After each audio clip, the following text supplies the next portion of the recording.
There were over 200 of these alone. Feds want to talk to you. You sell me to them? Killing a cop? If she's blown away, they'll take delivery. But a dead cop? They'll have bloodhounds on our trail before her body's cold.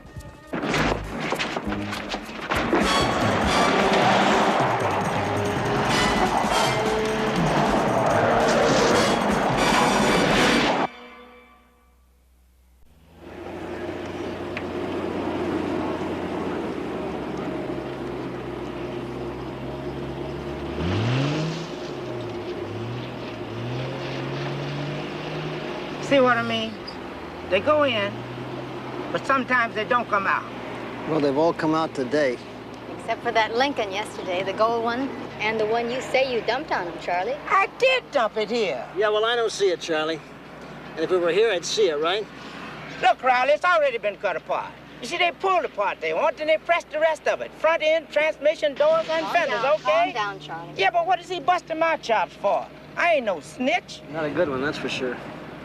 Riley, what do you want from me? Love and trust? You got me on a bad rap, man. This is my third grand theft auto, and I'm over 40 years old. If I go away on a long one now, I'll be a piece of meat when I come out. You wanted the deal, and you got one. If you don't like the way my partner talks, that's too bad. This may be a first for you, but we're used to dealing like this all the time, and we don't like it either. Now, who owns this place? Who knows? I drive one in, and Simmons hands me cash, and I call a cab from a block away. I think we got enough for a search warrant. What do you think, Bill? Well, if we don't, he goes away, not me. Okay, I'll apply for it. We can hit it tonight. Thanks, Sergeant. That's good. You sure wake up mean on Tuesdays. All right, Buck, let's go.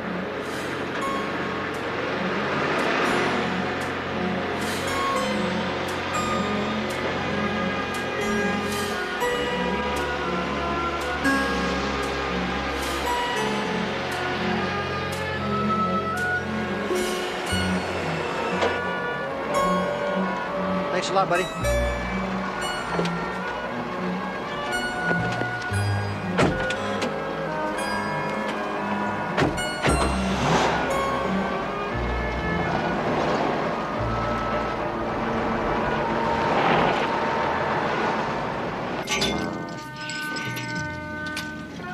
Cut the light. All right, you guys stay here and keep the place secure.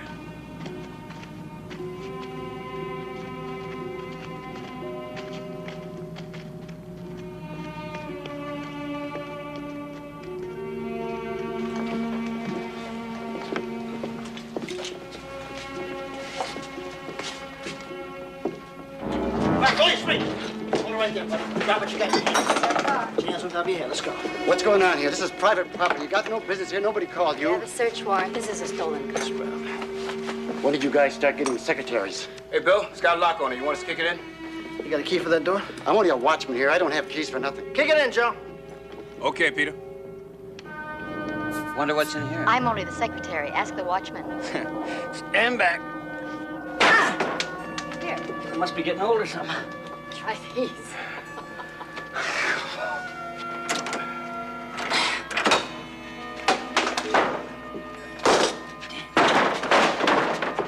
Hey, you want to look at this? What do you got?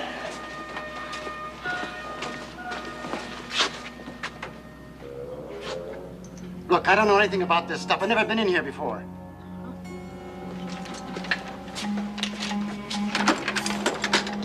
There were over 200 of these alone. We were up all night making out the property vouchers. When did you inform the feds? This morning, after we inventoried. Ever try to reach one of them in the middle of the night? I don't have to anymore. You do.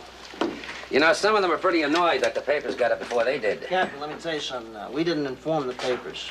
They picked up some radio calls for the truck and stuck their noses in it the way they always do. Okay. Now you explain it to them. Now? Now. Fellas, Agents Bishop and Turner, Sergeants Crowley and Anderson. Good morning. Good morning. Hi. Who's in charge of the case? I am Sergeant Anderson. He obtained the warrant. I see. You know, of course, the guns are a federal case. Oh, yeah, we know. We tried to reach you in the middle of the night. How'd you happen to get involved in the first place? I mean, it should have been turned over to us. Well, we didn't get involved. We just opened the door, and there they were. I mean, it's luck that we found them at all. Well, your good luck seems to have slightly embarrassed us. Have you seen the headlines? We figured on reading the papers with breakfast. We haven't had that yet either. I'll need your files in the case, of course.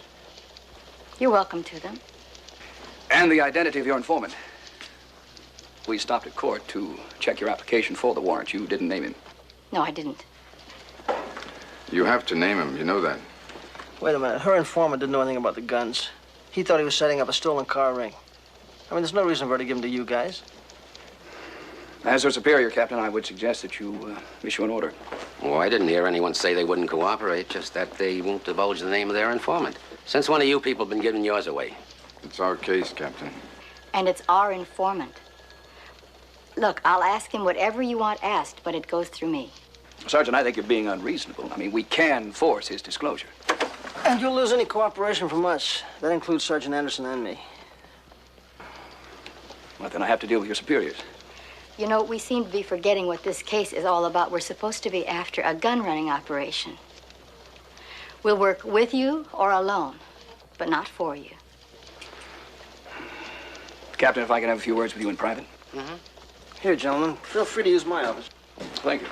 The files are locked.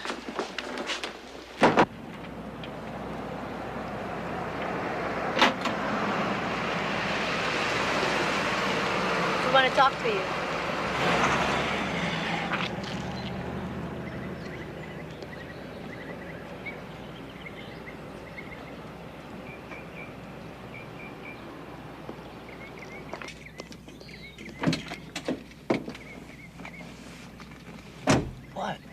What are you doing here? We're having breakfast. You read the papers? Yeah, but that's what I mean. See, I thought I gave up a car thing. If I knew there was guns there, I'd shut my mouth and took my rap. The feds want to talk to you. You sell me to them? Once they get you, they never let go. You told me you would keep me covered. You said this was a one-shot deal, and I delivered. Charlie, relax, will you? She didn't say it to anybody. Yeah, but is she gonna? I won't. But you've got to talk to me. Now, through me, if they get what they need, they may not even want you, okay? Yeah, but I told you everything I know. Charlie, if you didn't know more, you wouldn't be scared.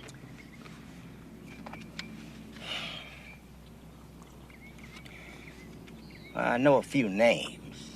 Just give us everything you got, Charlie. Let's start with the names. Well, there was a Jim Nolan. And there was a Grebs. I don't know him any other way. But they own a travel agency over on Benicia. There it is, Bonanza Travel Agency. Yep. The city record shows it in Wildwood, room 208. What are you gonna do if they're up there? Bet you lunch they're not. Come in. Try the round ones, they're great. Then maybe you won't be so cranky later on. What do you mean later on? I just need some sleep. So do I. Oh, I want you to do me a favor, okay? It's easy. It's on your way home. Why couldn't you have just tried to set me up a little bit? Turn on the charm, promise me your body or something? Eat. Now, if you would stop by the city hall and check the corporate records again, it would save us a lot of time tomorrow. Mm-hmm. And what are you gonna do? Have a pastrami sandwich for dessert. If your heart was as tender as your pastrami, you'd tell me what I want to know. I sell only the best. Meat, I know. Ask me about meat, I'll tell you anything. I'm asking about guns. You were buying everything in sight once and getting them out of the country, too. I was young then. That was 30 years ago. We were fighting a war and we had no guns. When we won, I never had anything to do with guns again. How do I find these dealers? Who are the big boys in it now? Pepper, behave yourself. I was running guns for my people. They gave me a medal. I saw a country born. Here I got no medal. I got 2 years in the federal prison. It's over. Now I sell heartburn. Ever hear of a Grebs or a Nolan? Sweetheart, please. I know you from from before you knew the difference between boys and girls. Have a celery tonic. Find a husband. Forget this business. This ain't just cops and robbers. There's usually countries involved. These people play for serious. Abe, I'm going to find out. You're just going to be able to save me a lot of time. It's very important to me. Have a celery tonic. I want names, information. What's the use? Nolan, I never heard of. Grebs, you got the name right. He was around when I was a big supplier even then. Today, I guess he could own his own war if he wanted to. He's like a shadow. He can't be found. I'll tell you this. Your shadow knows guns. He loves them. How many of these are available? Government's selling $2,050 a pop. Buy with the Texas company and sell them across the border for starters. Only on paper. And show a 10% profit on the books. Where do you want them to go? San Diego, one of the warehouses. They have to be shipped to make up for that junkyard business. Did you find out who set us up yet? We're looking around. Well, you find them and lose them. I don't like to see any part of my business in the headlines. It brings attention and then comes trouble. How's the watchman holding out? Says nothing without our lawyer around. He's doing fine. He's sure he'll live longer. Now, you find that stool pigeon and buy the cop if you have to. Yeah, the cop's a chick. Who cares? But find that snitch and take care of him.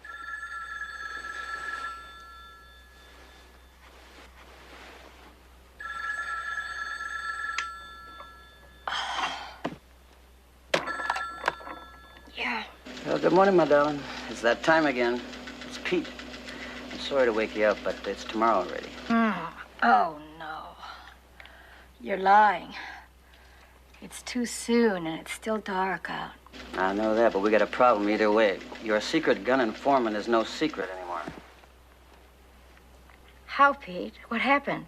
Well, the feds got a hold of him somehow or other. They're up at his apartment, and he got word from his landlady. And he's really scared, Captain. He wants to talk with you right away. He said that you would know where. Joe's on his way to pick you up right now. Over there, Joe, the Ford.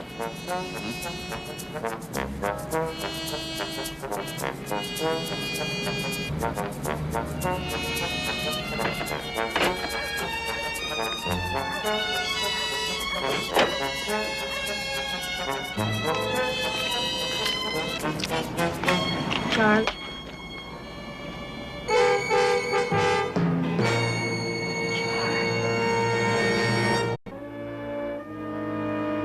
Could have dealt with him through me, and instead you found him and killed him.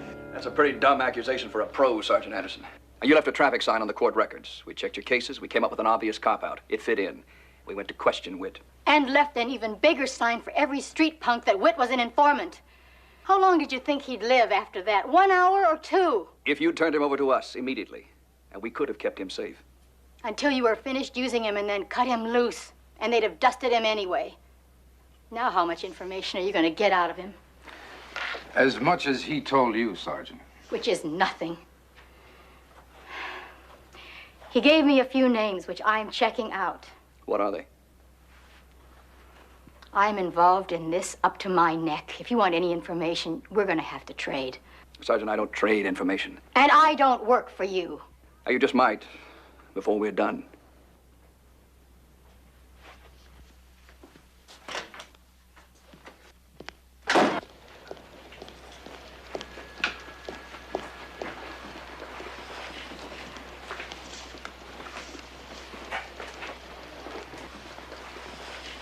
You're late.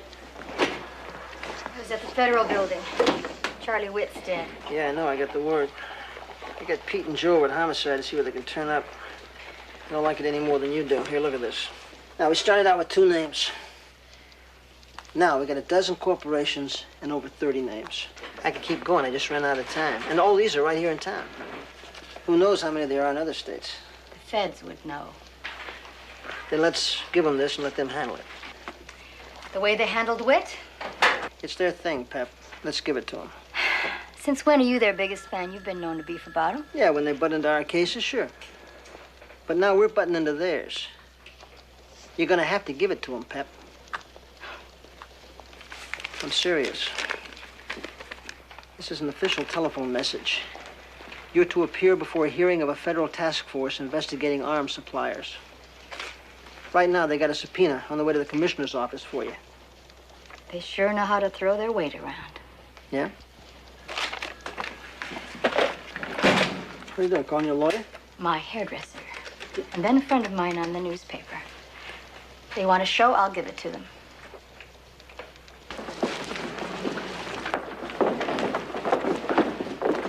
Sergeant, one question. Did you give this story to the papers? Oh, I read that this morning. I wondered how they got it, too. Maybe you could put some pressure on them, Mr. Bishop.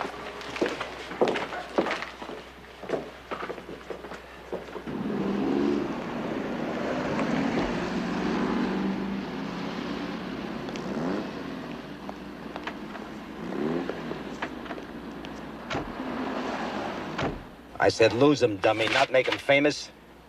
I didn't know the feds were going to publicize it. I just didn't know. Oh, feds, nothing. That bust in the junkyard was a city job. They were looking for cars. Fink was a cop, Fink. Pair of pantyhose with a badge is making all these waves. Well, she's a cop. Can't do nothing about her. Look, you send a couple of your people over to listen to the hearings. Tape it if you can. It's only on for an hour every day on television. Use them, too. At least they look human. How about you? You be around just in case? I'm flying to Dallas. I'll be back in 3 days. What's in Dallas? Tanks. I've already got them sold. Now I gotta buy some. Now you handle your end. You hear?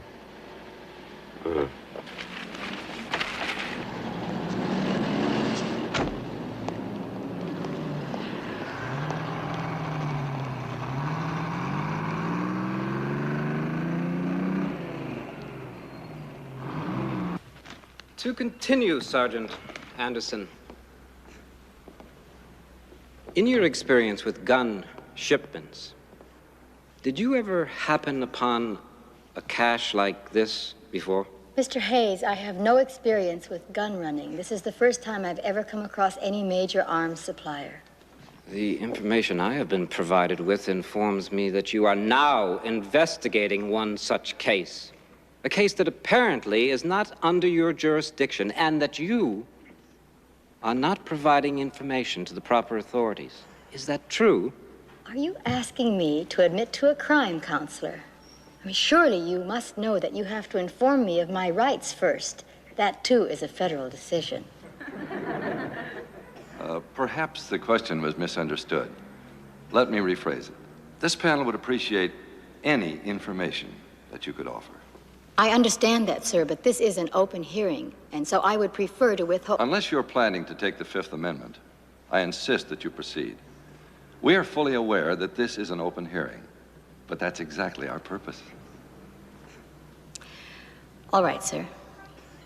It appears that the gun dealers use a cushion of corporations that are in joint ownership and intertwined with each other and subsidiary companies. I found it to start with the Bonanza Travel Agency.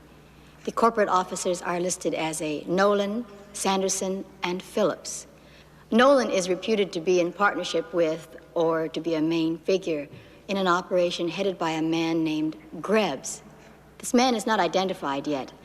There may be some available information by the Alcohol Tobacco Tax Agency, the ATTA, but federal information is not made available to local law enforcement, as you know.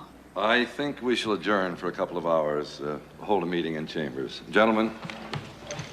Yes, sir, some of the information is in our files, but it's speculative and has not been confirmed. But it is in your files. Some of it, sir, yes. The purpose of this panel is to hear the information and decide what is relevant. We decide, not you. Mr. Chairman, I don't believe I could get authorization. Then we will have to adjourn until you do. No, we have a witness to continue with. I want everything you know put into the record, Sergeant Anderson. Let's get this pot boiling. You'll testify while we have the TV coverage.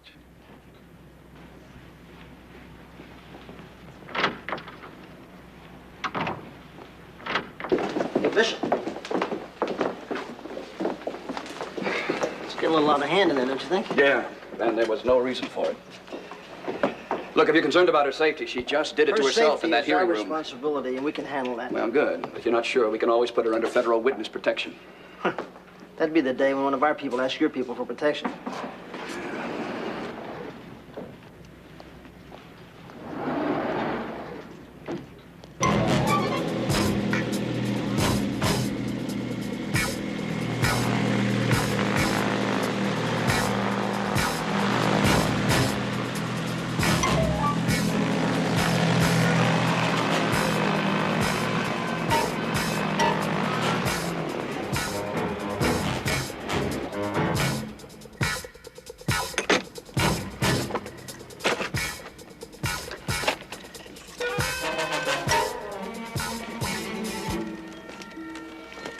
Not here, you understand? No flight plan.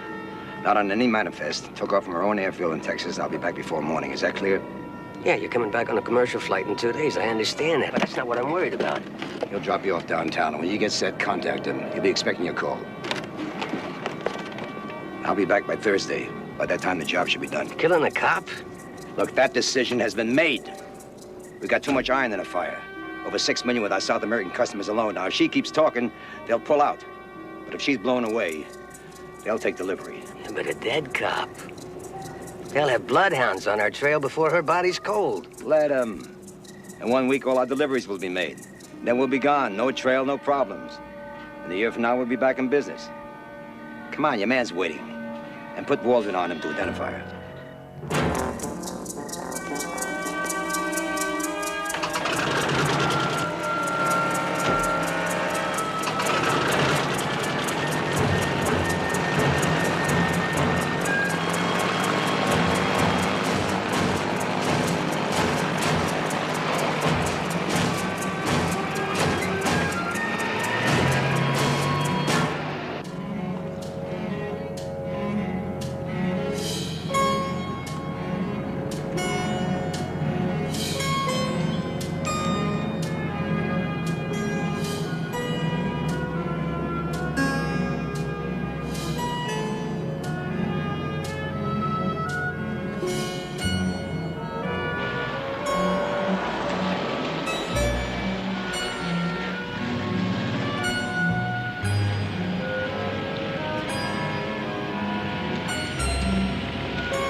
Well, who's covering her now? I got a team from Metro hanging a loose tail on her. I promised them I'd keep her busy working so they could keep an eye on her. Keep an eye on whom? Nothing, I'm just telling them a joke. Oh, I'd love to hear it. It's dirty. You have to write it down to understand it? Hang a loose tail on me. Well, if they follow me to the John, I'll flush them. Well, one thing I cannot stand is family squabbles. Yes. Where are you going? Got a singing lesson. Bye. Okay, now for the good news. Word's down from the commissioner's office. We got to keep hands off anything to do with the arms case. Fine with me. Of course, they didn't say anything about murder cases, did they? You know, it's absolutely amazing the way you're starting to think like the old master. Come on, they're waiting for us in homicide.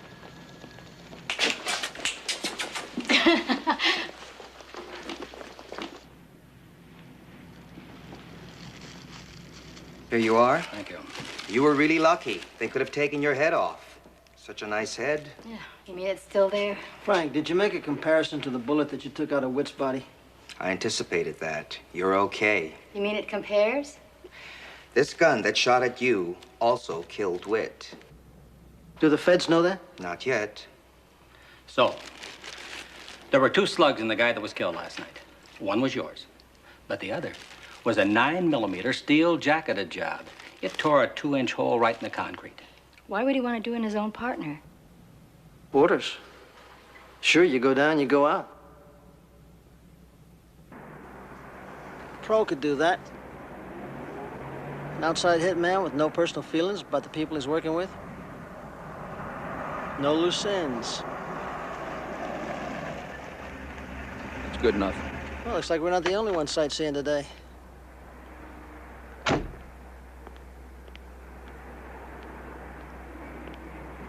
Morning. I'm glad to see you came through last night intact. Not completely. Listen, maybe we better get back to the office. What do you say? You've got what you wanted. You've got your exclusive on the gun case. Why'd you pull all the records on this one? I'm just a cop who got shot at. It happens all the time to cops. Cop or not, you're a federal witness under subpoena. You belong to us. This dead guy, Waldron here, just how does he fit into this thing? Cleared this morning. We believe he ties in with the gun operation. How? We've come across Waldron's name before. With Grebs? I can't give you any more information. You want it all, don't you? Don't forget to take the chalk marks.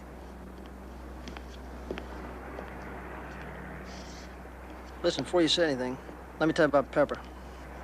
She's a hell of a cop. She gets a little headstrong, but it's usually for the right reasons. Bishop, there's nothing in the world that's going to keep her off this case. She's already taken care of that with the committee. I mean, she set herself up. Yeah. But after it's all over with, it doesn't make any difference whether you love us or we love you. Just so long as we've all done the job and hopefully saved her life. That's exactly what I came here this morning to say to both of you, but she didn't give me a chance.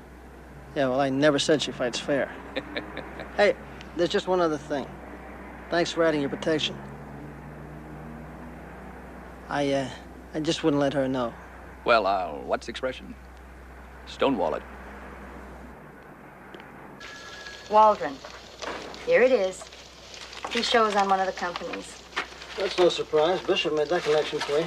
Bishop didn't connect me to a damn thing. Okay. What's the company? A beauty parlor. It's about time you had your hair done, isn't it? That feels great. No wonder the men have taken over all these businesses for themselves. We don't get that many. A few regulars. Yeah, all I see is women in here. The men who are getting their hair done all the time. I mean, take my boyfriend. Yours? Well, The only men we get around here are the owner and a few of his friends. There's no off-the-street business.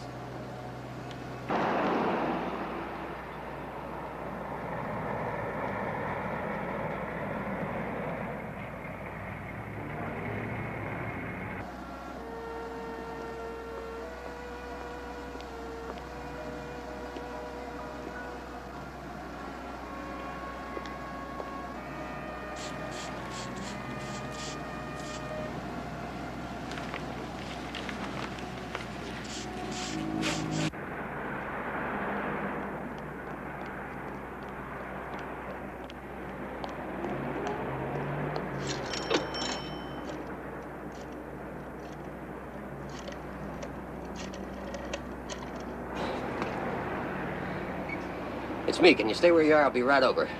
We got new trouble. She was sitting in front of me. You sure it was her? She doesn't look like just any chick I saw on TV. It was her. What kind of stuff did Waldron have in there? I don't know. He was your partner, your brother-in-law. What do you mean you don't know? I want her. You're not needed for that, I told you. I want her. You let Mike go out with that guy? He doesn't exist! You hear me?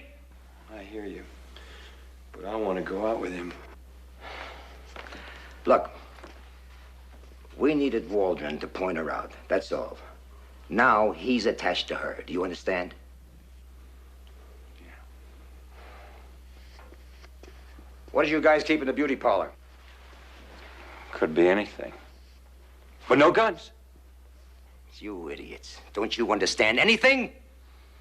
Those banana Napoleons are sitting back there waiting to see how we handle things before they agree to take delivery. Look, so Waldron left your sister a widow with 3 kids.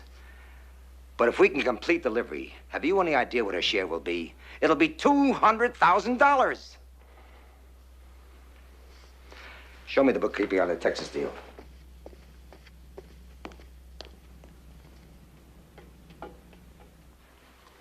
I'm gonna get her. Right.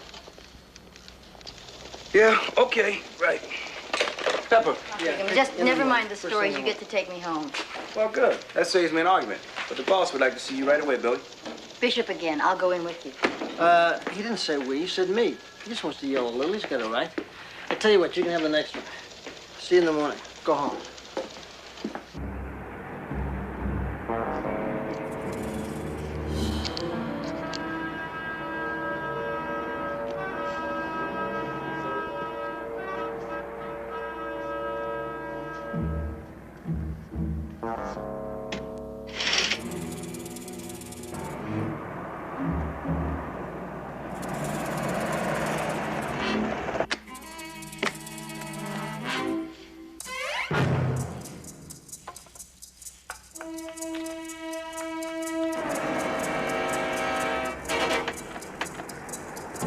come you need so many groceries?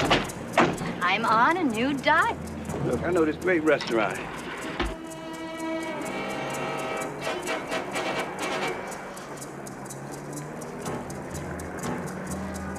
Artichoke stuffed with oysters? Joe! Joe! Joe! Joe! What? Oh, my God. Oh.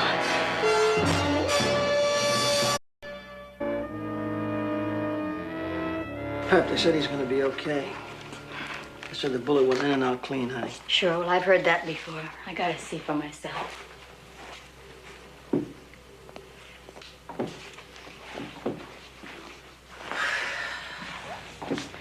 How is he, Pete?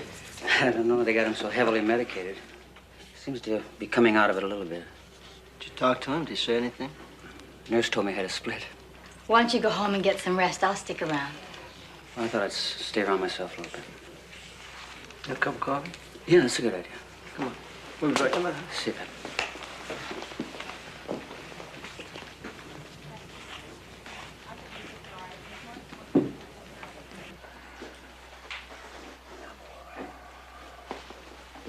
Is that more comfortable? You can't come in here yet. Is he awake? Oh, not completely. You'll have to leave. The doctor said I could wait here. I'm his wife. I'll check.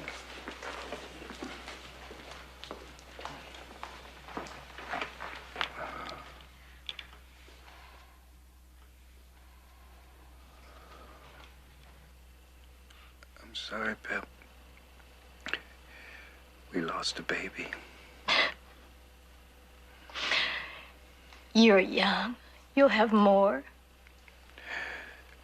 Not tonight. Where's Pete? He's having some more coffee with Bill. I think he's gonna float away. He's pretty worried. Are you all right? I've been shot. And I'm still hungry. I told you to duck. I didn't hear you. You were lying down at the time. I don't know what to say, Joe. I'm so sorry. What are you sorry about? You didn't shoot me. I might as well have. It's all part of my case, the one I'm not even supposed to be on. It's a federal case. Why am I so stubborn? I should have butted out of there a long time ago, and then none of this would have happened. Now look, I'm the one in bed. You should be feeling sorry for me, not yourself. I'm sorry again. I mean, I'm sorry for you. Pepper. I never figured to come out of the job without an extra hole in me.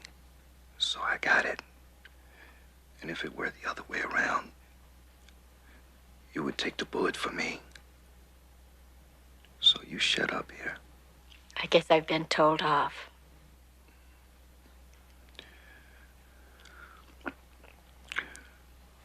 Of course, I was outstandingly brave. And I doubt if Pete or Bill could ever do that.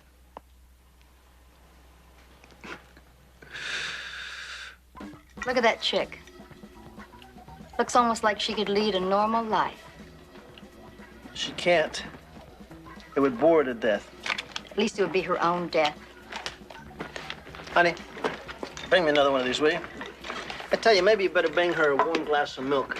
She's going through her second childhood. Crowley, I am fully aware that I have us all in the jackpot because I felt the feds were putting me down. I don't mind a little pressure, and I don't even mind that you have to take a dressing down for me, but I almost got Joe killed. Pap, you almost got yourself killed, too.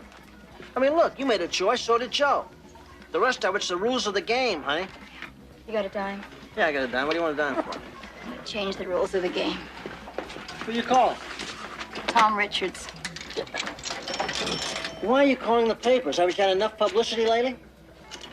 Look, they're after me already. Might as well light a little fire under them, okay? The police desk, please. Yeah, Tom Richards. This is Pepper Anderson. I'm fine. Now, just listen for a minute, and I can give you a story that can break in the morning edition, and it's a beauty. You can be doing both of us a favor. Monday, I'll be testifying at the federal hearing, and I'll have enough names and information I'll have enough names and information to tie up one of the biggest gun-running operations in the country.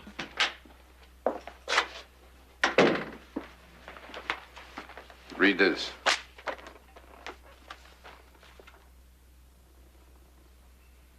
Well, she's done it. She's pinned the target right on her own. To get her there, I wouldn't mind that a bit. Not one bit. We don't know for sure if she's got anything or if she's grandstanding.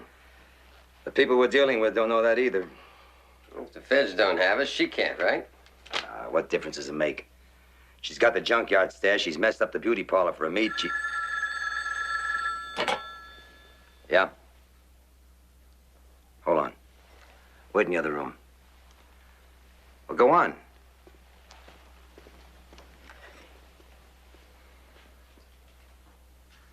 What? You said take her when she's alone. She's never alone. I can't wait. Take her even if the army's surrounding her. That'll double your nut with me.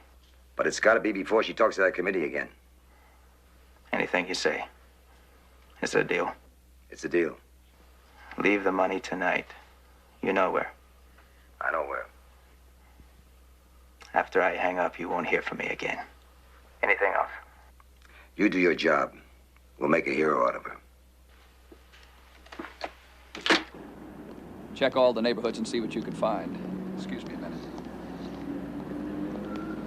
Now, before you say anything, you were right. We found some books that don't match with a hairdresser's income and some very interesting phone bills. Where do they check out to? That's what Turner's going to find out. Even takes us a couple of hours. Does Greb show up on anything? We'll have to wait on Turner. Well, check these out against what you got.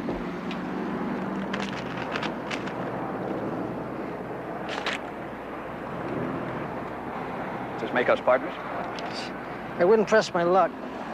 You don't know when you're well off. If you have another raid, we want in on it. Now, look, the reason for all of this is to keep you safe, not make you available. I have more information I'm working on. I'd give in, Bishop. She's not going to. Who took it? The feds or the cops? Well, the guy who answered the phone at the beauty shop thought it was just the cops, but he wouldn't know the difference. Morgan or Wardrobe left any of that incriminating stuff in the beauty parlor, they're out. And if our lady friend talks before the committee with any of the stuff in that beauty parlor, their cut will be what they deserve. Nothing. Well, don't stand there like a dummy. Give me a hand. Oh, wait a minute. Buzz my driver's room. We're going to use your car. Willie, just a second. Willie, you know the routine. Stay in the hotel, take care of all the phone calls. I'll be in touch with you later. Right. Well, let him hit us now for all the good it's going to do him. Come on.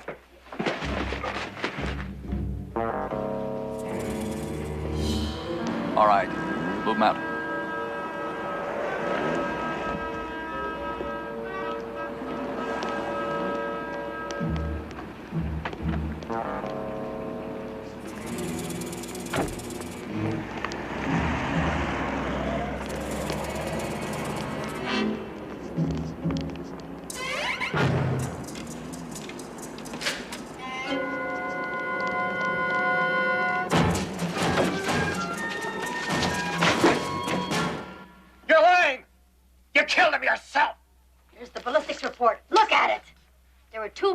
Waldron's body. The one that killed him wasn't mine.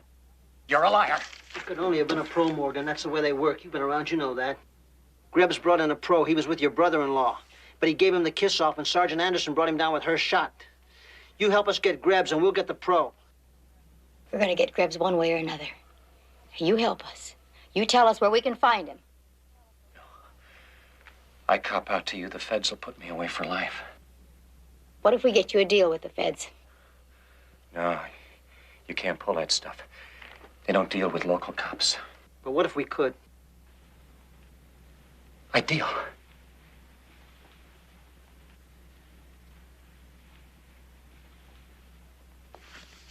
I want Grebs. We'll deal. Better leader. Reed!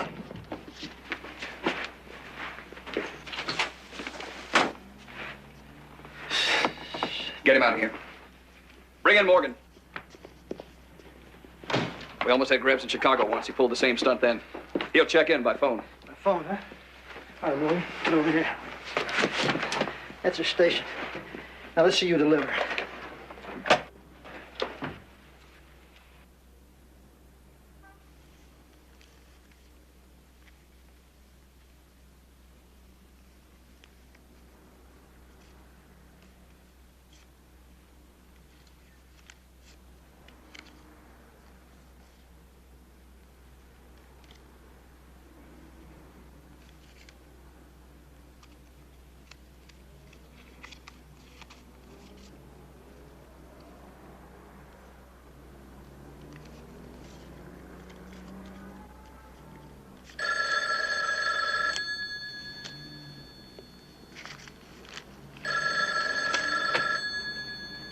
Get it right, or you lose all the way around.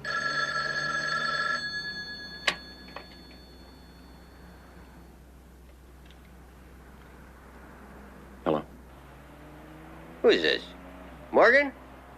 What the hell are you doing there? The cops took the penthouse. So I called Willie and came up here. We want to know what to do. Where's Willie? We went down to get some food. We didn't know how long we were going to be here, and he was hungry. Yeah, that creep's always hungry. Yeah, him and his enchiladas. What are we going to do? I just don't want to stay around this town. The cops are right in our tail. Well, couldn't we all just talk it over? Where are you guys? We're at the junkyard. Just hang there until I find out what the man wants to do. You stupid. What is the problem? It was just Morgan. Just Morgan, huh? How did he know to go to the hotel? It was you I told, not him. Well, I just wasn't thinking fast enough. No, you weren't. 12-847, 12-040, request an additional unit at the northeast section of the yard. 12-847, roger. Show me en route, verified, 5th and Olive.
Hey, drop!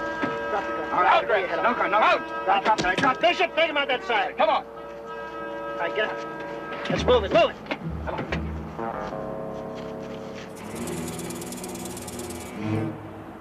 I got it. All right, spread. All units. All units. Go ahead. Man with a gun.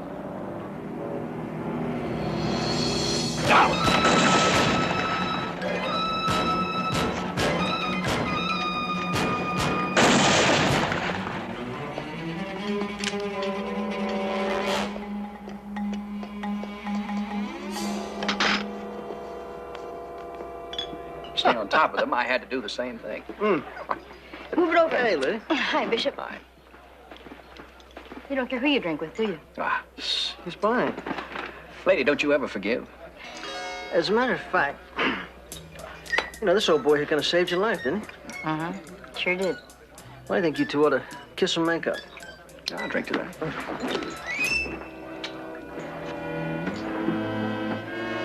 I'm sorry I suggested that.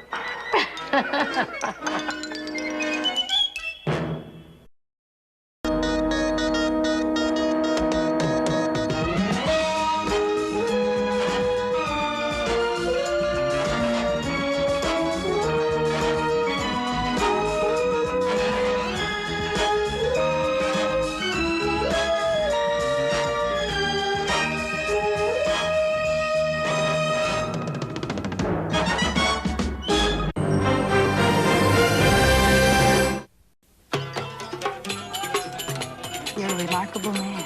I appreciate beauty. You're a lovely girl, Francine. And I think we can help you. That girl, that kid we ran into last night. There's more to this. We used to call it white slavery. You have an opportunity that a few girls ever get, and I'm not going to let you spoil it. Go!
Give me the police. Put it down, Joanne.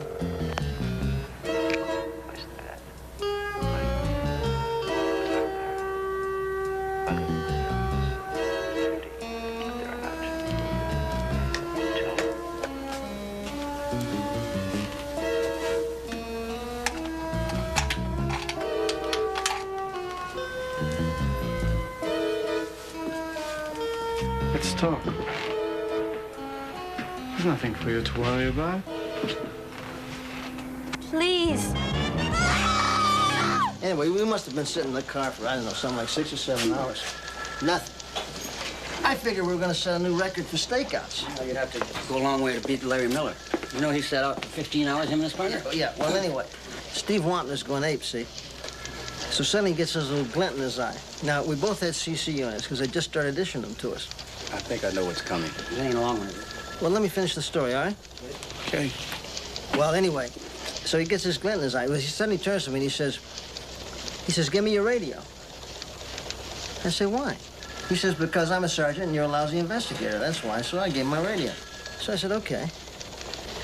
Well, I swear to you, this is true. He takes the radio, gets out of the car, walks over to a mailbox. He drops the radio in the mailbox. Without a word, he comes back, sits down in the car, and just sits there. Well, about 2 minutes go by, nobody said a word. Suddenly, this little old lady walks down the street. She sticks a letter in the mailbox. And the voice from down inside says, I purely do thank you, ma'am. I'm sorry. I heard this before. Well, what did the lady do? She said, you're welcome, and walked off. What would you say to a mailbox? Pepper, you make a great straight man. Straight person. Straight person. All right. It's your turn, Joe. No. I've told all my stories. Oh, no, I don't want any more stories. I'm talking about Vinnie's. It's your turn to buy. It's Pepper's turn. No, I'm sorry, guys. Pepper's got a hot date. Really? Who? Me. Terrific. You mean my driving, of course. No, to be free for an evening. Oh. There wasn't anything free about that $30 dinner. It was Dutch, remember? Well, that's Lib. Yeah. Men's. What's happening up there? Whatever, let's not get involved. That looks like Milt. That is Milt Taylor. Come on, folks. Hey, Milt! Keep her moving. Keep her moving. What's happening here, officer? Didn't you hear me, sir? There's nothing here to concern you folks, and we don't need onlookers. Well, I'm not really an onlooker. Sir, I don't care who you are. You have to move it. Hey, Milt. It's okay. Hi, Pepper. Bill. Hey, Milt, how are you? What's happening here? A young kid, maybe 15. He turned on the gas. Dead? Yeah. You know, I'll bet over the years there's been a dozen suicides in that old flea trap. Most of them kids under 20. We're blocking traffic. Yeah, I hope to see I'll you see you around. later, Milt. Okay, take it easy.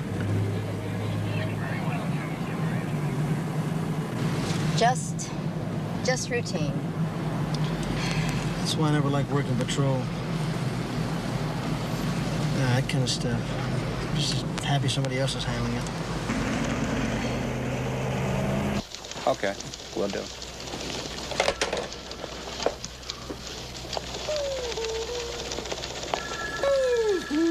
What is this? Gonna be something new? Well, you like Hawaiian music, don't you? Yeah, I like Hawaiian music. Well, then tell me exactly how many do you want? How many? What do I want? Oh, raffle tickets for the Policeman's Benevolent League. 2 weeks in Hawaii for you and Harriet. Think about that, Joseph. $20 and you got yourself a sure thing. Got myself a sure thing. Absolutely. Tell me something. How do you propose to do that? Well, I happen to have a little pull in the proper places. Why don't we just leave it at that? Bill and Pep take any? Pep took 5. Bill still got his hand in his pocket, but you know, that'll be coming out soon. You know, Harriet would really appreciate, you know, basking on the beach, sipping Mai Tais. You're not trying to bribe me now, are you? Think about it, will you? All alone, no telephones away from here? In Hawaii? 2 weeks in Hawaii. Basking in the sun. That's right. I'm gonna put our life in your hands. You got a deal. K-L-E-M-E-N, right? I-N. M-I-N, okay. Got it. Yeah, we'll be waiting right here for him. Okay, Captain. We'll see you then. Right. What was that about? That girl, that kid we ran into last night. The suicide. It wasn't a suicide? Oh, all the evidence says it was. They got prints on it. Joanne Clement, Dayton, Ohio. Turned 16 last month. The runaway. Sounds commonplace. But it isn't. The folks just flew in. They're in Barnes' office now. He's sending them down here, then he wants to talk to us. There's more to this. Yeah. We used to call it white slavery.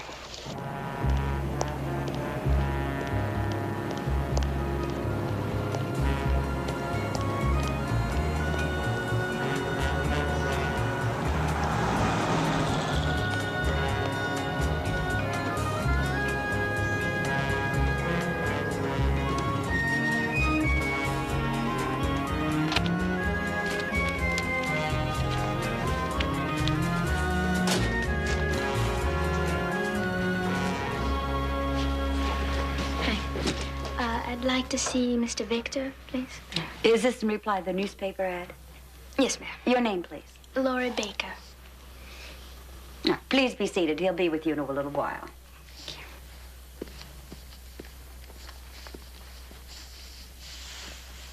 Are you involved with anyone? Well, he doesn't own me. You know, we've only been together for a couple of months. I mean, you know. What does he do, Francine? He's a musician, Primal Scream. Huh? That's the group he's with. He plays the guitar. Oh. Have you had any other involvements? Yeah, there was a bass player, and then there was this bus driver. Now, you're a lovely girl, Francine. And I think we can help you. But we're gonna need some pictures. And you have a special photographer in mind. Oh, no, we don't do that. Anyone you choose. Just so the pictures do justice to your charms. I know what you mean.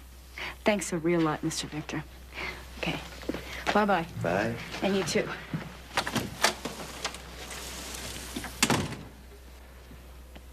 Oh, what do you think? I think not. She's too experienced for my purposes. Yeah. Well, she looks good, going on 18. I can use her in local films. Maybe loops. That's your concern. I merely want quickly to get a replacement for Miss Clement.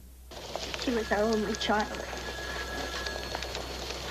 Until a year ago, she'd never been away from home overnight. Not one night. We did everything we could to find her. Private detectives. Everything, you know. Yes. Mr. Clement, I'm afraid we do know. And she never tried to contact you? Not until the other day when we got the letter. And she... Well, for the first time in years, she seemed so happy. That's why we couldn't believe that she'd do what they say she did. Joanne always wanted to be an actress, a dancer, something like that. We tried to talk her out of it. We told her it's a 1 in a million chance. We didn't want her to get hurt, but she was pretty stubborn. Just exactly what was in the letter? Well, it was like I told you so. She said she just got this job, a real good job, a model. And she said she was going to travel all over the world. I mean, she seemed so happy. No. Slowly, Miss Baker. Turn a little more slowly, please. Huh? Lovely. You're very lovely. Now, do your parents know you came here? Oh, sure. Now, be honest with me, Laurie. Well, I know it'll be okay with them. I hope so. Because you're a minor. And if we do get you assignments, your parents will have to give their approval. My parents aren't here in town. Oh? Where are they? My mother's in Mississippi. And you ran away. I left. It was better that way. When did you get here? About 6 weeks ago. And I need the work, Mr. Victor. I'm sorry. But without your parents' consent, you can't sign contracts. I thought it'd be different if I came out here. Anywhere in the country, Laurie. There is one possibility. You see, Miss Baker, I represent a number of clients abroad. As you well know, American things are extremely popular in other countries. Music, food, fashion. Well, blue jeans, for example. The whole world wears blue jeans. And attractive young girls like yourself, well, they're very much in demand as models. I could go to Europe? The fact is, Miss Baker, if you wanted to, you could go most anywhere. The ones they ship out, most adult kids, 15, 16. And they're all runaways. So there won't be any parents around to make waves. That seems to be the idea. And they wind up in the Mideast.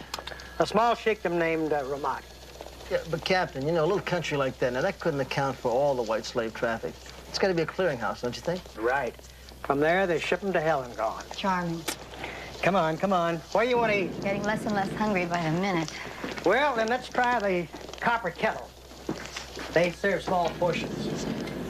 The way we got it figured, Victor handles the legitimate end of the operation here. And this Hattar? Jamal Hattar? Yeah. He's in charge of the slavery operations, right? No, he works at it. I didn't say he ran it. We think the real boss is a guy by the name of Salim Daoud, a visiting college professor at State University. He came over here about 3 months ago, and right after he arrived, we began to hear the rumors. Daoud. We don't know too much about him, except that he's single and well-traveled, and understand he's quite a ladies' man. You know, Sergeant, I get the feeling that he'd really go for you. Harriet, what do you mean we can't go to Hawaii? Pete said winning the raffle's a sure thing. The kids, well, they buy a couple extra tickets, half fare, and take them with us. Or we can leave them with your mother and make a second honeymoon out of it. I don't know, sweetheart. I'll leave that part up to you.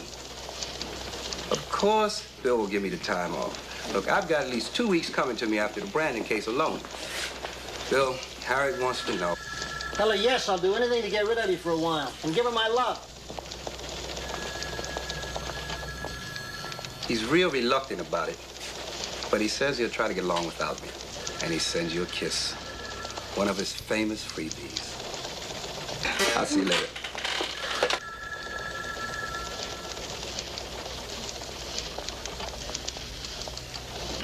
أعطيني اسم أوتيل كاريب. Can you please tell me the time? أرجوك اللي الساعة. It is noon. دليوتي ظهران. It is the dinner hour. الآن الساعة 10. Hi. A little tougher than French. Oh, not if you're an Arab. How come? If I'm going to enroll in that course, I have to have at least a little background in this, in case teacher starts making inquiries. Oh, yeah, teacher. Here we go. Professor Daoud. Jamil. Or is it Gamil? Loose translation for not bad. Pep, look. I mean, if you don't mind, this is my office and I got a little work I gotta do, so... I mean, if you really don't mind. Of course not. Okay. You want to take your Berlitz and split?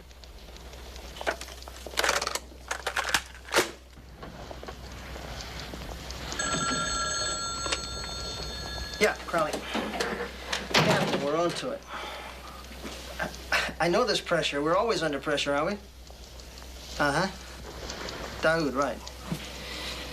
Pepper will be meeting with him at exactly this time tomorrow afternoon.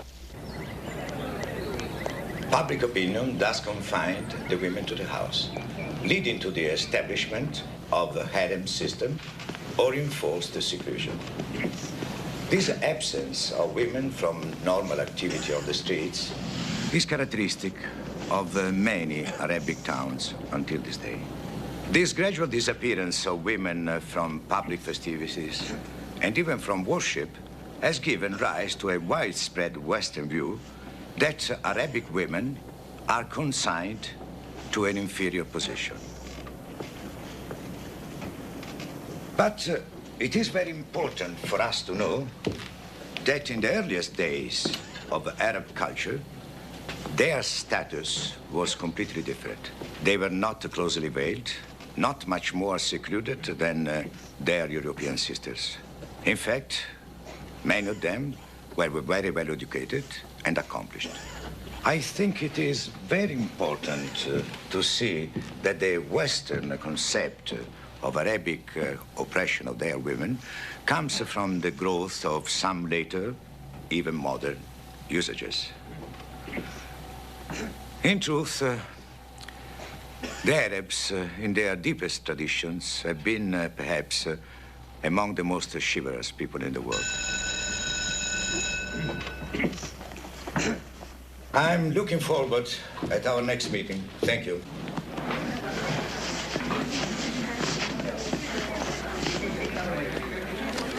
Dr. Daoud, I'm sorry I walked in so late. That makes 2 lectures I've missed. I know. Had you been here, I would have been very much aware of it. Thank you. As I was when you arrived. Oh, thank you again. And now you wonder how you can make up the work. Yes, if I can. Mrs. Anderson. Miss. Forgive me. You're not taking the course for credit. No, I'm interested in the subject matter. I'm a teacher, and I'm assigned to Saudi Arabia to an American high school next term, so I want to learn all I can about its people and its history. That's commendable. Thank you. You see, our first class is a get-acquainted session. So the students and I might come to know one another. Oh. But we can easily make that up. If you'll come for dinner with me tonight. Well, Miss Anderson, as one Mideast scholar to another, I would be most honored if you'd say yes. Yes. Well, I'll tell you, I wouldn't have to pretend with her. She's got to be 19 if she's a day. Yeah, way over the hill, right? Huh. Hey, look at this. A little young, don't you think? For people with normal taste, yeah. Yes, Helen. Miss Baker's here. Send her in, please. Mr. Victor, Mr. Tar, my landlady said you called. Yes, and it's very nice that you're so prompt. Now tell me, do you know of a place named Hartley's? No. Well, they sell very elegant clothing. Oh, you mean I'm going to model for them? No, I already explained that that would be impossible, but you are going there tomorrow morning, and they're going to help you select a very nice wardrobe at our expense, of course. I don't understand. We want you to look your best for the trip. The trip? My associates were very impressed with the photographs we sent them. So you are going to fly to London. And after that, You really mean this? you will leave in a few days. We will take care of the passport, reservations, all the details. Of course, you'll be very well chaperoned all the way, and here's a little something in advance.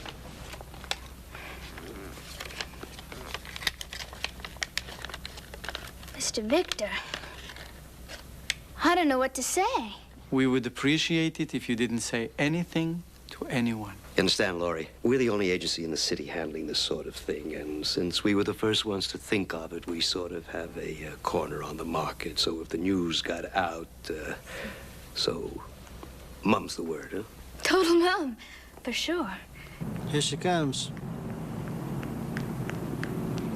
She looks mighty happy.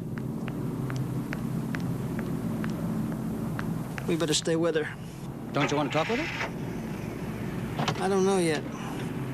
If she goes home to Mom and Dad, there's nothing to talk about. Good evening. Good evening. I guess the standard expression is for me? I hope you approve, Miss Anderson. Approve? Are you kidding? Oh, my. Oh, and it's Pepper. Salim? Salim. Yes. I just don't know what to say. I mean, the roses are lovely, but the vase, I'm speechless. I don't know what to say. It is from my small collection. It's priceless. No, it's your delight that is priceless. You're not your run-of-the-mill professor. Most teachers I know, the only collection they have is, thank you, a collection of unpaid bills. Well, I'm more fortunate. Family wealth, Yes, oil, among other things. like. The enjoyment of life. Shall we? Oh, definitely. For that matter, you're not your ordinary Arab either. My mother was French. Perhaps that explains it. Yes, that explains a lot of things. No, I'm very Arab. And I'm ready to share it with you. Sounds nice.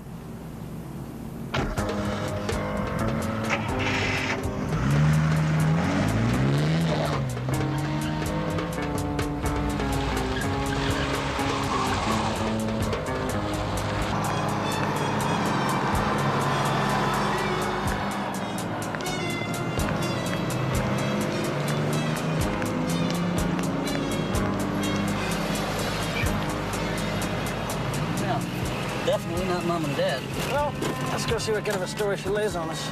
We'll go around the back in case she tries to rabbit. Oh, miss? I'm with the police department. I want to make it have a word.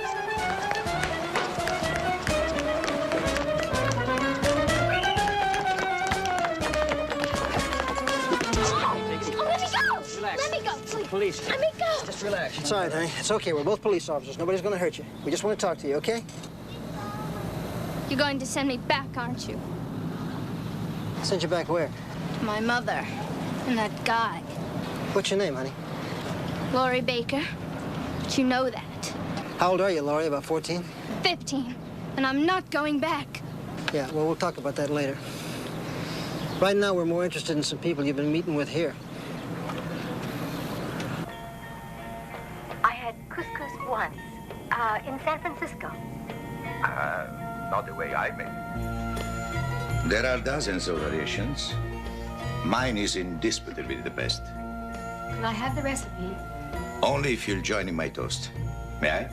Of course. Very poor timing. You'll excuse me? Certainly.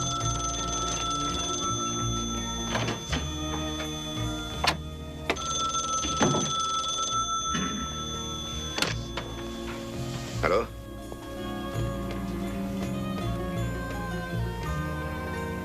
Yes, sir. I understand we have someone working on it. I would say within a few days. It's very likely.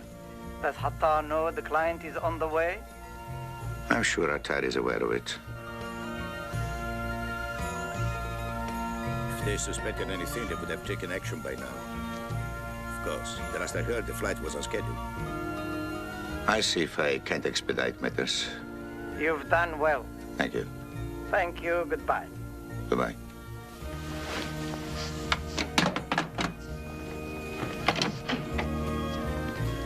Again, my apologies. A graduate student at university. She's doing a thesis. You make yourself very available to your students. Shall we toast to that? All right. To our relationship. To our relationship. Wherever it may lead.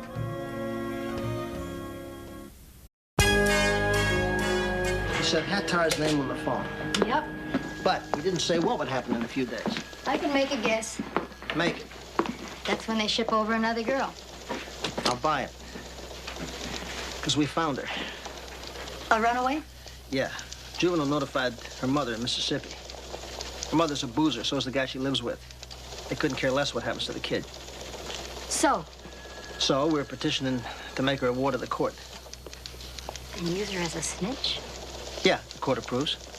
That could put her in a lot of danger. You can't do that. The policewoman's staying with her, Pep. Even so, that... Even so, there's still a danger. I know that. I feel a responsibility for the kid. But I got another responsibility, too. I gotta bust up a white slave ring. I gotta try to save a lot of little girls. Now, this kid is the key to busting it. If she can't help me, it's back to go. Look, I had a decision to make, and I made it, okay? I'm sorry. Yeah, so am I.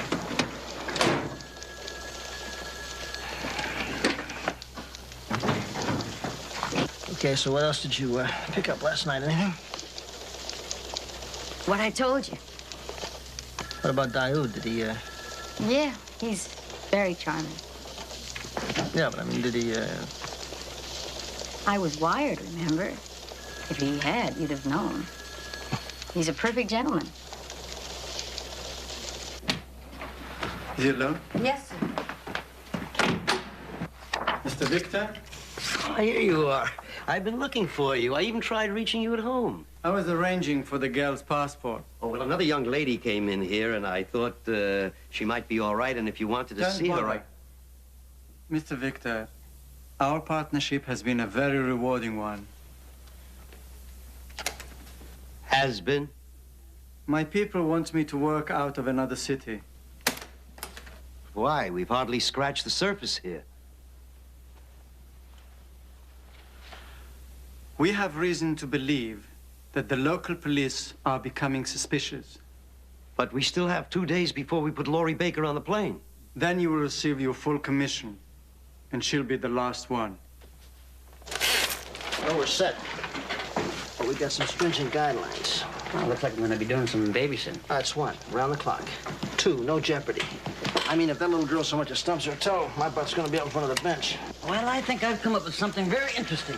I never thought I'd be saying something nice about the telephone company, but now you are, right? Well, I just got to give credit where credit is due. You know that telephone call Pepper was listening in on? Where do you suppose that one came from? Pete, don't milk it. Just give it to me, will you? A little country in the Middle East called Ramat. Did you tell Pepper? It's too late. She already split. Hey! Hey, Bill. Pepper, Listen, I apologize. I'm sorry. Hey, buddy. As long as it was business. What was business? What? Sit down, Bill. You're missing something fantastic. You like this, buddy? What is that? That's couscous. Strictly vegetarian. Couscous. That's Arabian, isn't it? Mm-hmm. There are a lot of variations, but one thing is for sure. Mine is the best. Definitely. Oh. Is this a recipe you picked up someplace? Yeah. From a terrific friend.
I think she's pretty good. Yeah, the best. That's all? What you are seeing is a corruption. I know that sounds pompous, but it is the truth. This sort of dancing used to be deeply rooted in religion. It's a thing of remarkable grace, beauty, and even piety. Well, later... You know, I believe that you are a true Renaissance man, one of the few I've ever met. Really? You're a historian, a teacher, you speak 6 languages. 5, and not all of them well. You're a gourmet cook, you're a student of the arts.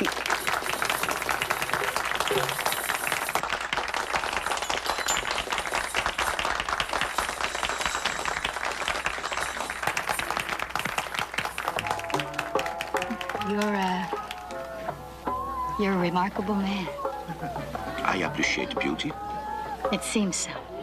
You are the proof.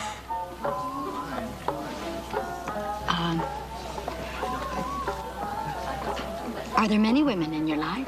Of course. It's a valued tradition in my country. And they're beautiful? And that, too, is a tradition.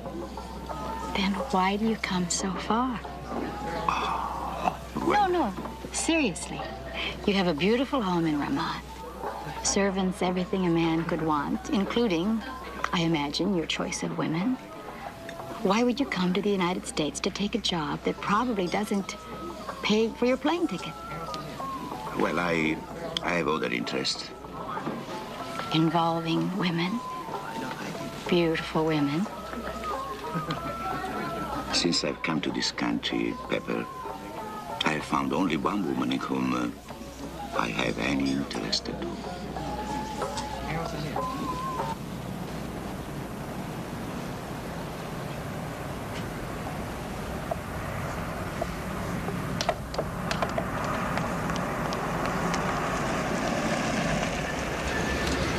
Gee, I was scared you wouldn't get my message. Mr. Hattar came over today. Oh, what do you want? I am supposed to leave day after tomorrow, 2 o'clock in the afternoon. Look at this. They did a nice job with that. Oh, it says I'm 18. Yeah, I noticed. The clothes they picked for me for the trip, they make me look even older. What about that ticket? It's non-stop to London. Yeah, well, they'll probably have somebody there to smuggle you the rest of the way. Did Tar say he'd be at the airport? He's gonna drive me there.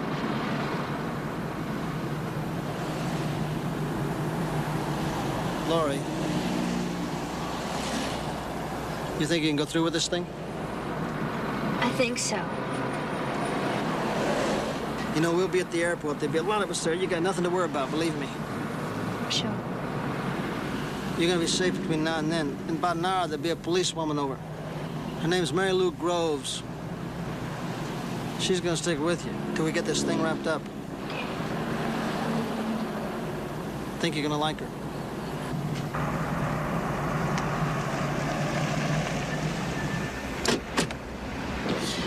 See you at the airport.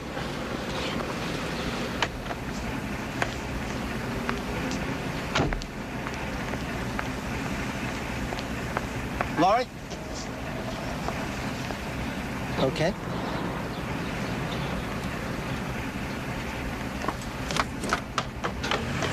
About those raffle tickets now. What do you want? Well, you know how those raffle tickets... Later, Pete. Well, you know, if you don't come out of your Come on, pocket Pete, with your later. hand, We're it'll be busy gone. right now, They're okay? deductible and everything. Yeah. Pep?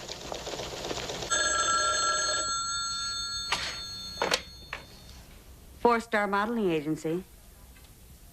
Oh, yes. Just a moment, please. Yes, Helen? Is Mr. Hattar with you? No, but I'll get him. Line 1.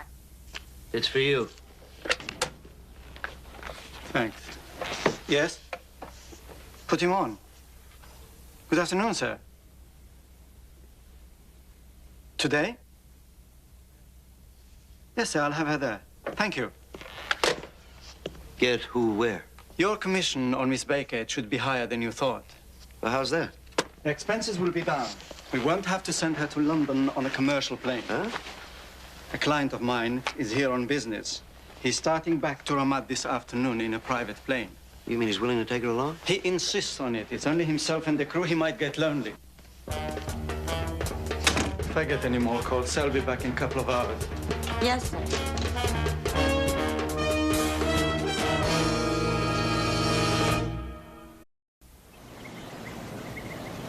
Charlie's not here yet, Laurie. Hungry? Sort of. All right. I'll go out and get us a couple of hamburgers and fries. Be back in 10, 15 minutes. Wait a second. I need some money. It's on the police department. We've got a fantastic budget. Thanks, Miss Groves. Mary Lou, keep the door locked, huh?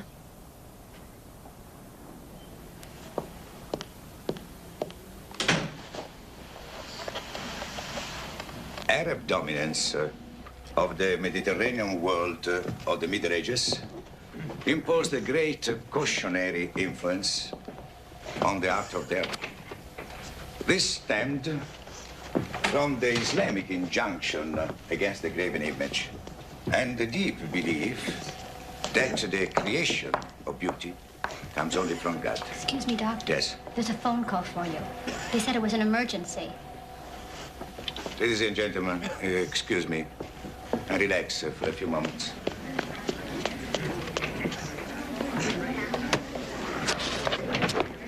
But I haven't even packed yet, you see. That shouldn't take more than a few seconds. I have to change my clothes. I mean, I can't go like this. Look, why don't you come back and say 15 minutes, and by that time I'll be We already... don't have 15 minutes, Laurie. You have an opportunity that a few girls ever get, and I'm not going to let you spoil it. It's for your sake. So, we are leaving now. Dawood. Yes, I know where. I am deeply grateful. Thank you.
beautiful, isn't it? And you will find it's much more comfortable than a commercial plane.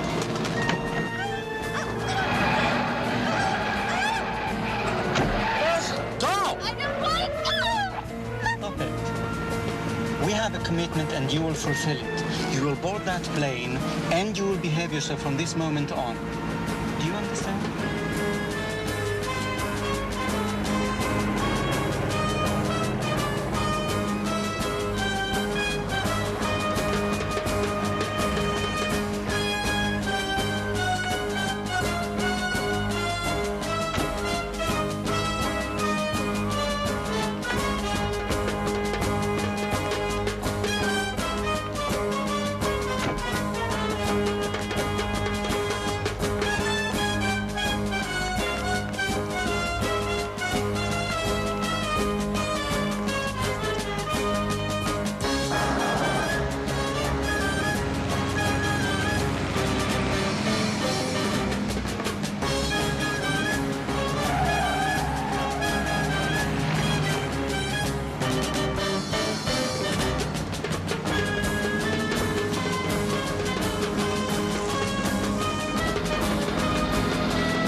Are you all right? There's an ambulance on the way. Bill, I can't believe he's one of them. He's not. How do you suppose we got here? He's the one who called us. You see, Pepper, we are a small country, and we are trying very hard to progress as rapidly as our wealth has grown. Very simply, we want the world's respect. And if it became known that some of our people were engaged in... It would set you back pretty far, huh? We wanted to handle it ourselves. I was not to contact any police agency here until it became absolutely necessary. And so they set you up as a professor. I am a professor, not a policeman. It took me more than 1 month before I could place our receptionist in Victor's office. Well, professor or policeman, you've saved an awful lot of young girls. Oh, the girl, how is she? Fine. She'll be placed in a foster home soon. She's not going home then? No. I am. As soon as I leave here, if I can clear up the matter of entering your country with a gun illegally. I think you've more than cleared yourself. I hope so. Pepe, Yes. I hope one day you'll be my guest in my home. Salim, that's a beautiful thought. In any case, I want us never to lose contact. I want that too. I truly do. I better let you rest. See you tomorrow.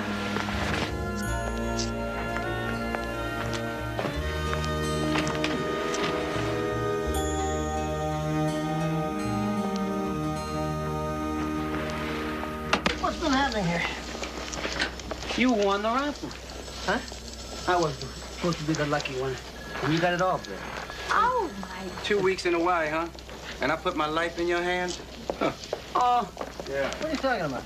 I didn't buy any raffle tickets. Yes, but Pep bought 5 and she put 1 in your name. And you won. Is that true? Why would you do that? Because, well, for good luck. I love you. What else? Didn't want to make me look cheap, huh? No, you're not cheap. You're very thrifty. You're Just frugal. Yeah. Joe! Frugal. You're frugal. Anyway, there you go. 2 weeks in Maui. 2 weeks in Maui? Yeah. You and a friend. Anyone you want to take. How about you, friend? Sure. I'd love it. Yeah, thank you. You promise not to say anything to Pete and Joe. I'll let you have the ticket for half price.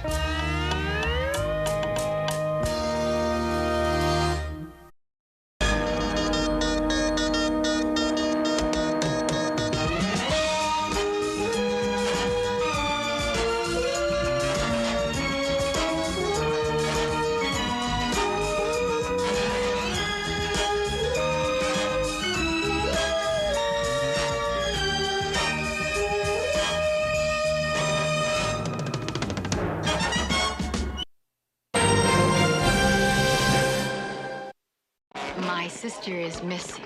Please help me find her. What do you blind, stupid public servants know or care Well, I about tell you, the this truth? particular blind, stupid public service, the one who decides whether or not to book you.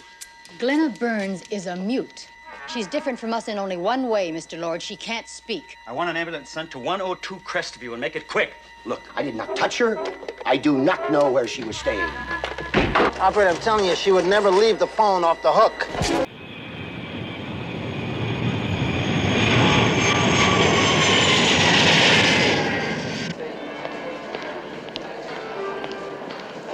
Southern Airlines announces the departure of Flight 19 for Dallas, Atlanta, and Miami at Gate 1.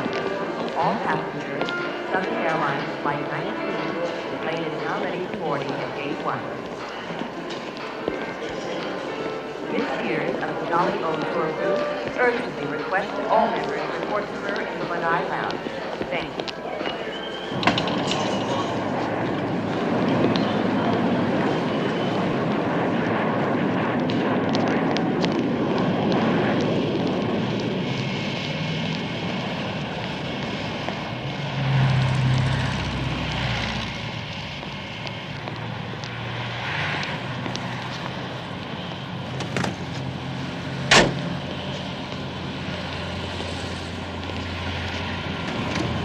Where to, miss? No speaking English, huh? Oh, okay, I get it.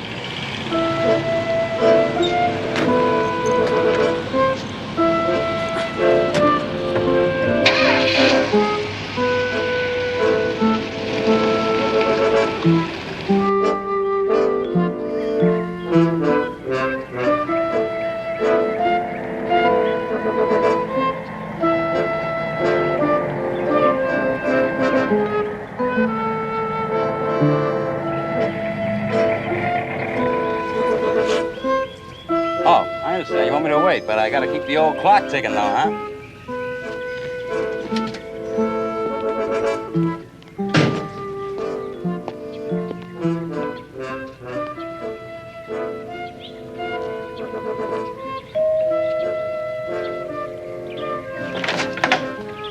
Yes?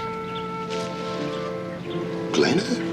Well, of course. I'd recognize you anywhere. How nice to see you. Come on in. Let's go in the den. This way, Glenna. Certainly nice to meet you after all these years.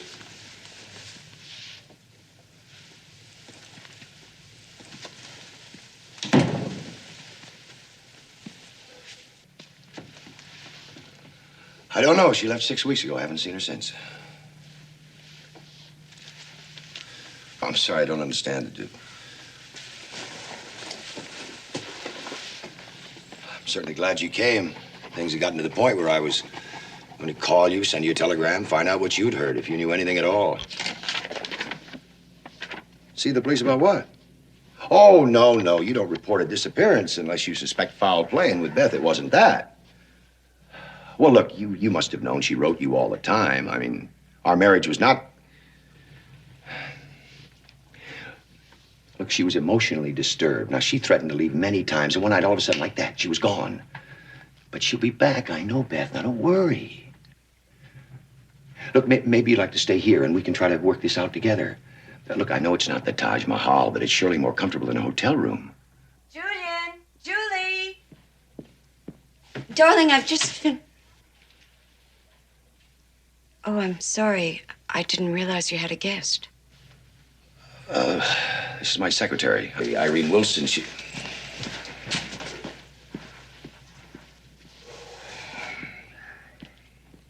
Julian, was that her sister? It sure was.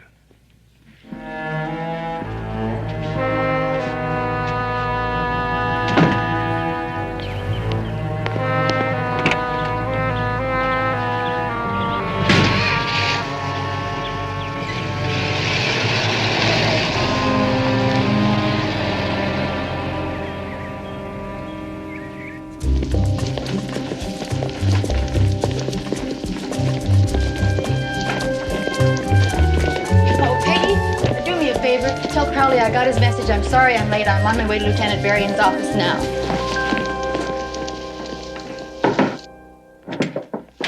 John? Hi, Pat. Come on in. Hello. This is the young lady I was telling Crowley about. Miss Glenna Burns. Hi. This is Sergeant Anderson. Well, I guess you've had a long trip. Canada, was it? It was Nova Scotia. I also told her you used to work for me. Oh, a slave driver, this one. I had to get out. Oh, well, listen, I've changed my ways and my whip. Do you want to transfer back? Well, first show me your new whip. I've also told her that you can read hands. Well, I'm a little rough at it. Well, how can we help you, Glenna? My sister is missing. I haven't heard from her in 6 days. Weeks. Oh, she hasn't heard from her in 6 weeks. She's very worried. This is my sister when she visited my aunt and me 3 years ago. These are letters which she wrote to me since that visit. I feel it's very urgent. Oh, she feels it's very important we read them, all right? Does your sister live here, Miss Burns? Does she work here? Is she married? Married. Have you been in touch with her husband? She just left him. He has no idea where she might have gone? He says no. I see. Please help me find her. She wants us to help her find her. Well... Hep, you really did well. Thanks a lot. Oh. Look, I'm due at a briefing, so why don't you two just get acquainted, pour yourselves a cup of coffee, and I'd really appreciate it if you could drop Miss Burns off at the hotel on your way back. Well, I was about to suggest that, but Glenna, etched in my memory forever is the rotten coffee in this office. So goodbye, John. How nice. You remembered.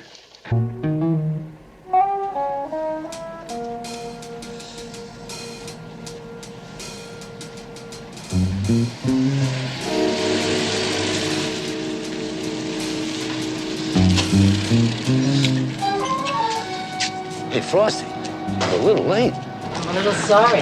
Very little. Yeah, but I got to get the truck back to the garage. Hey, hold it. Your old man, he been to the baker's? He went. Still warm. Nice. Very nice. Huh. Yeah, very nice.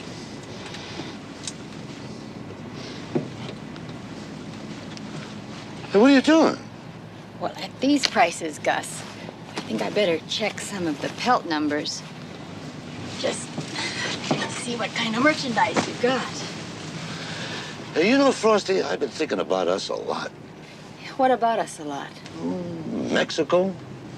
You know, I'm having a little time off soon, and what do you say we take a little trip, huh? Well, see, I'm on a diet, and I'm afraid I'll eat too much of that food. I love those tacos. Who's going to be eating all day? Cuernavaca. I got a friend out there in Cuernavaca. He's got a villa. It's his own. He says we can have it. You ever seen one of those villas? I saw the movie. I loved Wallace Beery. Yeah, me too. I like that picture. That was a good picture. It's good stuff, Gus. Real good. Okay. All right, here you go. 23,000, just like you said. Now, how about if we start transferring the dry cleaning?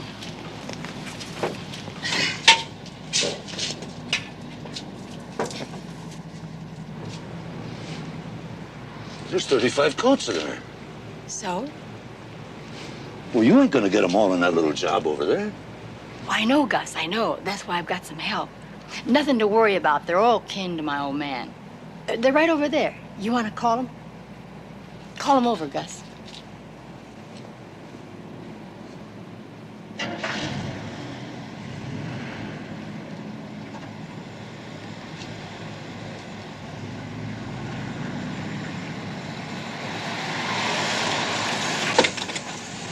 Okay, Gus, police department, let's go.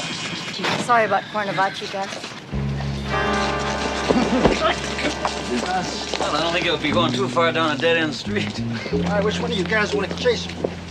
Joe? Heads. I knew it. 2 heads. Yeah, well, it's better than none, buddy. Oh, come on, Gus. Don't shoot, don't shoot. Shoot? What do you mean, shoot? Come on. Get out of there and slip into these, and we'll all go home early. Come on. This one's Glenna, and that's her sister, Elizabeth. She refers to her as Beth. Nova Scotia? Not actually Nova Scotia. It's a little island off the coast called Alban. They were both brought up by their aunt, a Mrs. Mitchell. From what I can gather, she owns the island. Definitely not poor folk. Have you had a chance to read the letters yet? Half of them so far. Who's got the mustard? Use the duck sauce. It's better. What'd you get from the letters? A lot. About the husband. Beth was suspicious that he was having an affair with a girl named Irene. What else does he do? He's an architect builder. Beth was obviously very much in love with him, but no indication she planned to leave him. Your sister's very pretty. Was she born mute? No. When she was about 4 years old, they found a growth in her throat. They operated, but... She got a scar. It goes right along here. Yeah. Bill, do you mind if I stay on the case a few more days? Okay. But I tell you, I want you back on this patrolling case as soon as possible.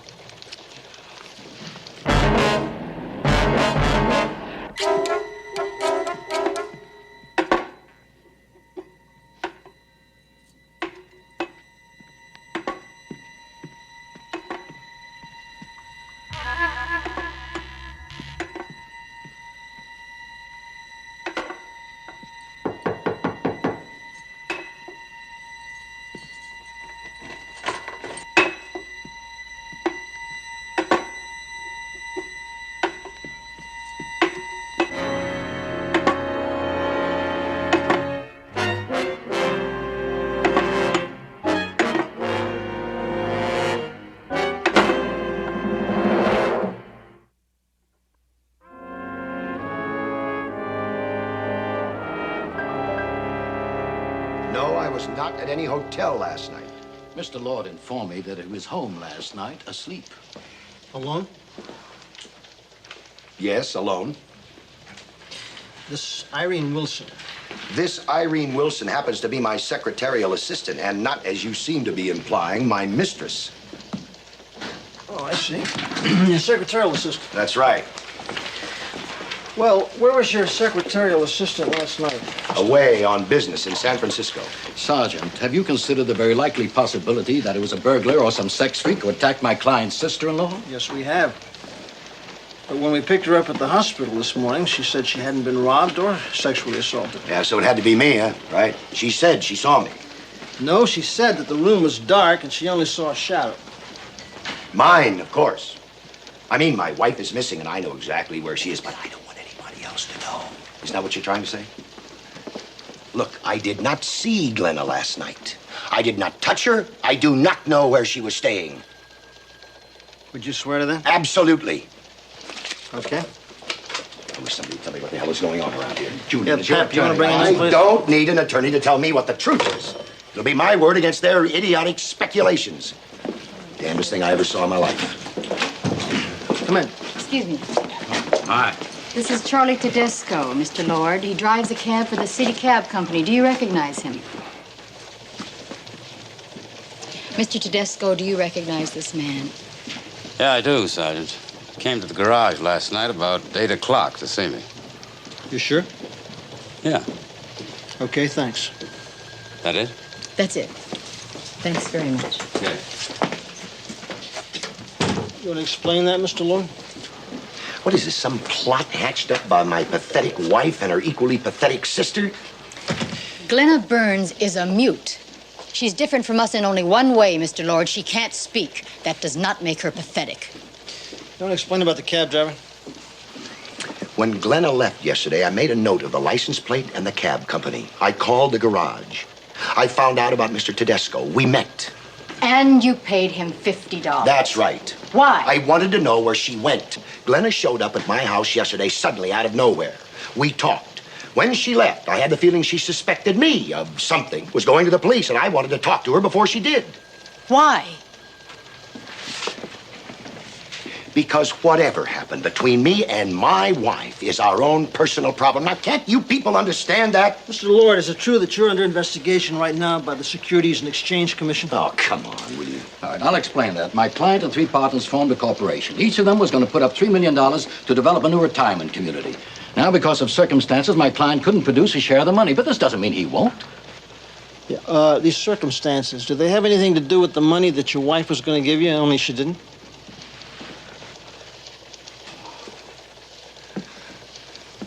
There is one thing I do know. I don't have to discuss that with a sergeant.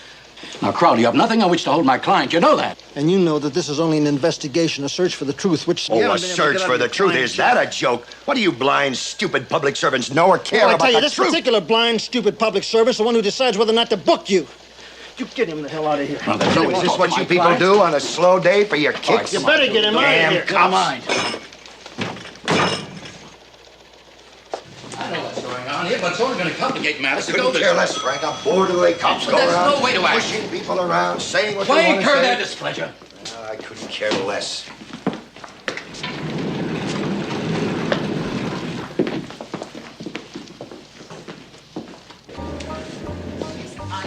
Love to have you stay. I'm absolutely sure if you can stand my crazy hours. Here's Miss Burns' key. I'll fetch your bill as soon as the computer rings up the good news. Miss Burns, may I please have your credit card? And simply sign this.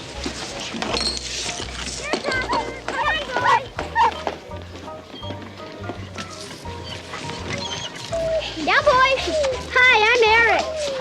Hi, Eric. And this here is Chaucer. He was born in London, England. He's a bloomin' beauty. He sure is. What's your name? That's Glenna, and I'm Pepper. He's a show dog. Miss Burns? Oh, here, I'll take it. He sure does like you, Glenna. You too, Pepper. I guess it's because you're both so pretty. We have to go now. Bye. Well, here it is. And I went shopping yesterday, so the refrigerator is full of goodies. You can help yourself, whatever you want. I'll show you upstairs, because that's going to be your room for a while. No, it doesn't open up, but it's just as comfortable as my bed upstairs. What? Oh, no, ma'am. That's where I'm going to sleep. You're going to be one of those? You're going to be a house guest that gives me no trouble? I wish I could say the same for some of my relatives. Are you sure? All right. Excuse me. Who is it?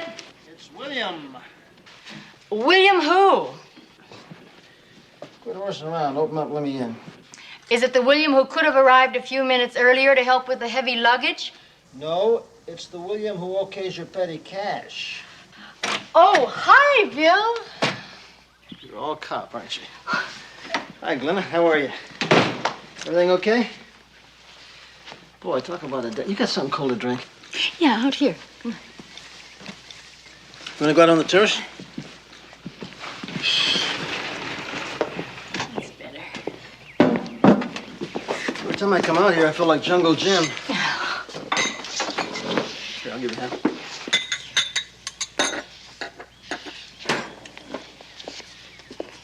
Orange juice and martini glasses? Well, when I get a raise, you get a silver chalice. I see. Glenna, I read your sister's letters. There's only one I could find in which there was something a little cryptic. In reference to Arcady? Yeah. Here. It says, my dreams, Julian, everything I've had with him, the good and the bad. I have the feeling that it will all end as dreadfully as it all began so beautifully at Arcady. What is Arcady? It's the name of a cabin that Julian built for himself and my sister after they were married. A hideaway. Where's it located? Near a lake. Which lake? Did she ever say? Once she wrote to me that it was very warm there. But she said that was very funny because... Wait a minute. Go back to... I missed it. Go back to funny. She said it was very funny because the name indicated a place very cold. Oh, Glenn, I can't remember the name. Very cold Springs? There's a place about 30 miles north of there, Snow Canyon. No, Frost Lake. Frost Lake. Is that it? Sure, I know Mr. Lord. What about him? Does he get a cabin around here? Maybe. Who wants to know? I hope he's in no trouble. He's a nice man. Nice wife. Oh? Have you seen him lately? Well, can't say I have. What can you say about the cabin? Can you tell me where it is? Yeah. Come on inside. I'll draw you a map.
Joe, come here. What do you got? A septic tank.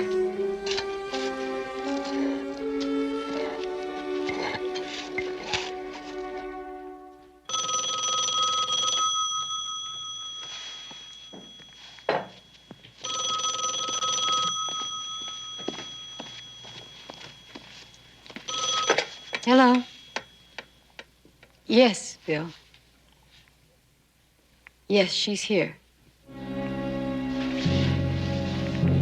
I see. All right. They found a body. It could be bad.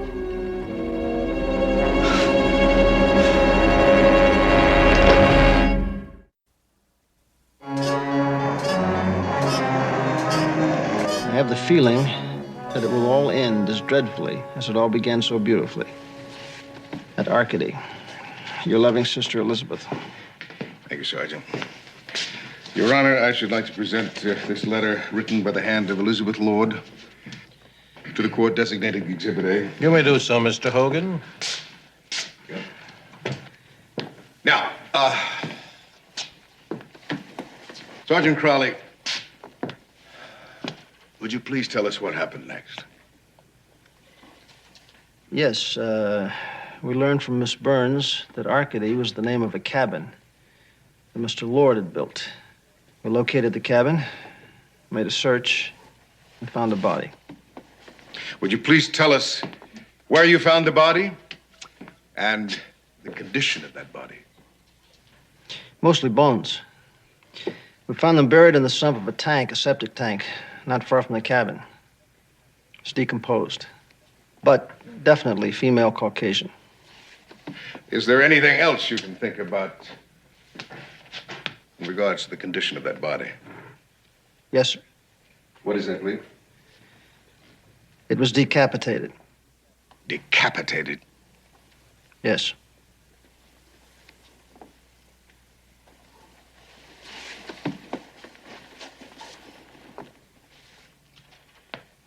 Anything else, Sergeant?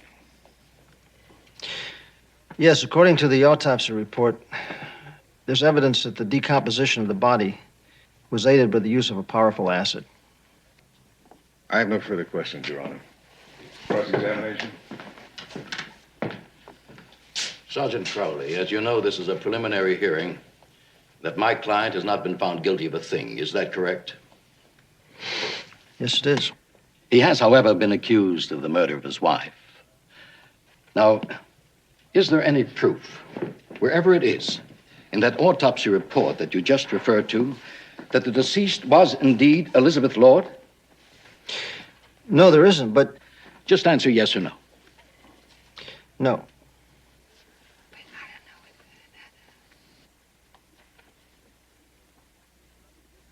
Well, now, Miss Wilson, what is your occupation? I'm presently unemployed. But you did work as an assistant to Mr. Lord for some time now, is that correct? Yes, I did. Thank you. Now, why are you no longer employed by the accused? Objection, Your Honor. The question is irrelevant. I beg to differ with the distinguished counselor for the defense, Your Honor. I feel the question is important, and I intend to prove that importance. Overruled. The witness will answer the question. Now, why do you no longer work for the accused, Miss Wilson? I quit.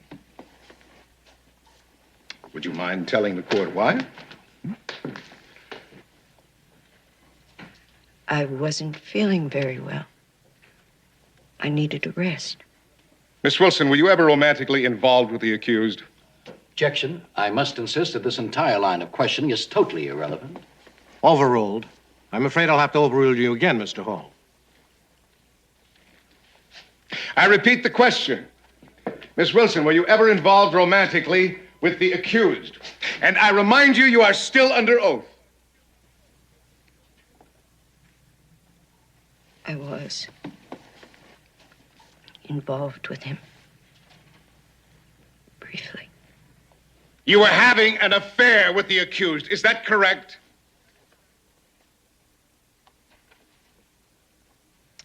Yes. You knew he had a wife. You knew that. And yet you and he engaged in the most flagrant love affair. Is that correct? I said yes.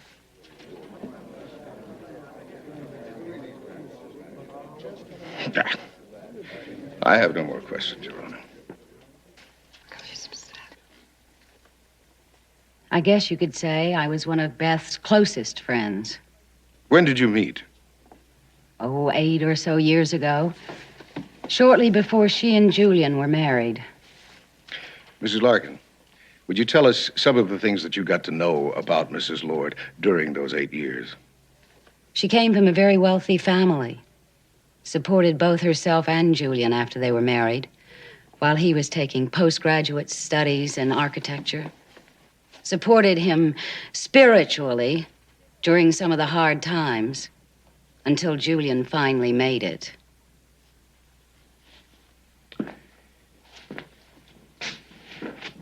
Mrs. Larkin, did she ever discuss intimate matters with you? Yes, she did. When did you last see Elizabeth Lord? We had lunch at Le Mans, a little French restaurant we used to go to. Beth looked very pale, nervous. She told me how Julian had been drinking, became violent, unreasonable at times, how he'd fired another maid and she had been busy interviewing a whole slew of women. About the marriage. Did she talk to you about that? She said things were bad, but that she was determined to straighten them out, if it killed her. Thank you, Mrs. Larkin. I have no more witnesses. Now remember, you're under oath.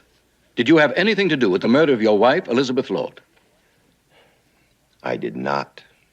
Would you please repeat your answer? No, I did not. Did you love your wife? Yes, I did. I do. Despite the fact that you became involved with several other women? Well, that was because of her. Would you explain that, Mr. Lord? Beth was ill, mentally, emotionally. She became increasingly difficult to live with. So you were forced to turn to other women. Is that what you're saying? Yes, I don't say I'm proud of it or it's the right thing to do, but it's what I did. But I tried to help. I tried to get her psychiatric help. That seemed to frighten her even more. I honestly wasn't surprised when she left me or disappeared. It had nothing to do with money now. I was going to handle that part of it myself. Thank you. No more questions. I have just one question for you, Mr. Lord. In your line of business, do you have access to quantities of acid? No.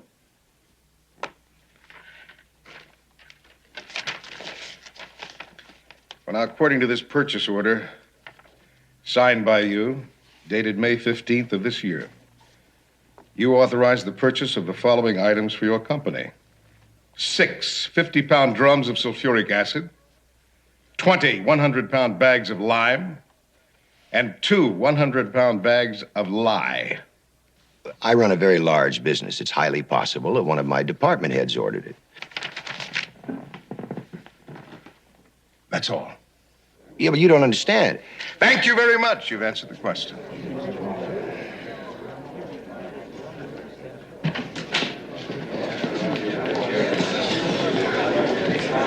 Mrs. Larkin, may I speak to you for just a minute, please? Tomorrow, Glennon, we come back, the judge will make his decision, and that's it until the trial. I want you all to know that I shall not wait. My work is finished. I want to fly home to Alban, where there is peace, land, and water. I tell you what, I'll buy lunch if we can all visit you one day. What does that mean? Not a chance. Look, since you're springy, why don't we go down to Vinny's and have a peanut butter sandwich? Yes, that sounds good to me.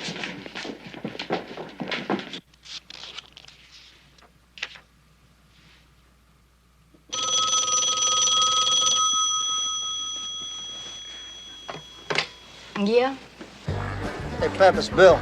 Yeah, we've run into a snag on that Petroni case. Yeah, we're at the Four Winds. Hey, you should see the ceiling here. Oh, that place Pete's friend just opened. Hey, Bill, your order's on the table. Thanks. Yeah, they got a menu here with everything on it from baked aardvark to zabaione. I'll give you a tip. Stick with the zabaione. So what else? Hey, listen, the reason I called you. We need that new number on Petroni.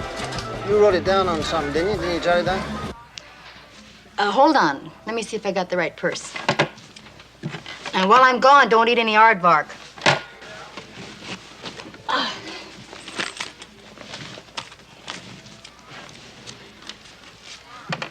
hold on, let me see. Oh, I don't know if this is the right one or not, but try 555-8373. 555-8373. Okay, I may get back to you, kid. Try not to, kid.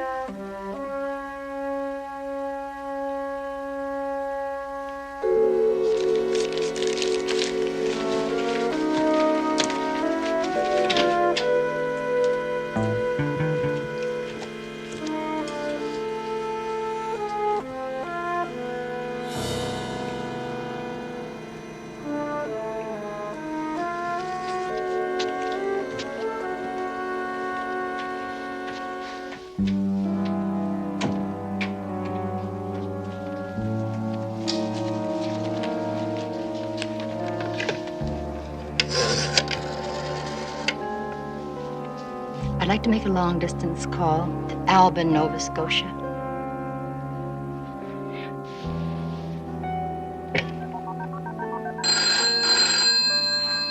Right, I'm coming. Oh, sweetheart, I'll get there.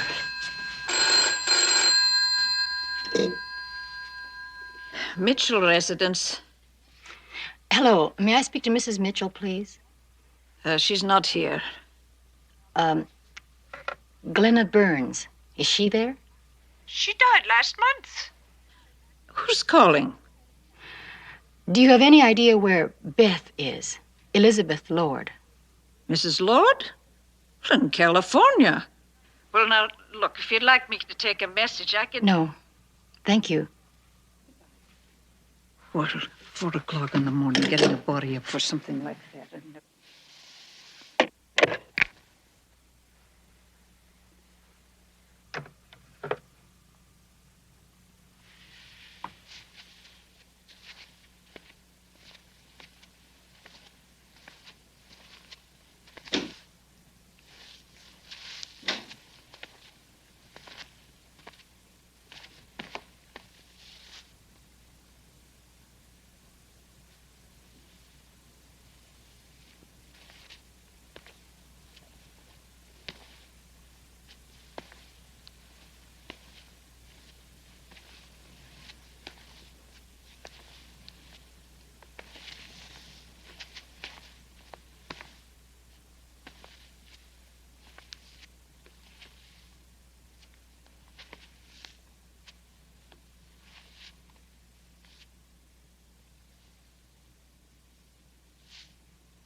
You're Beth.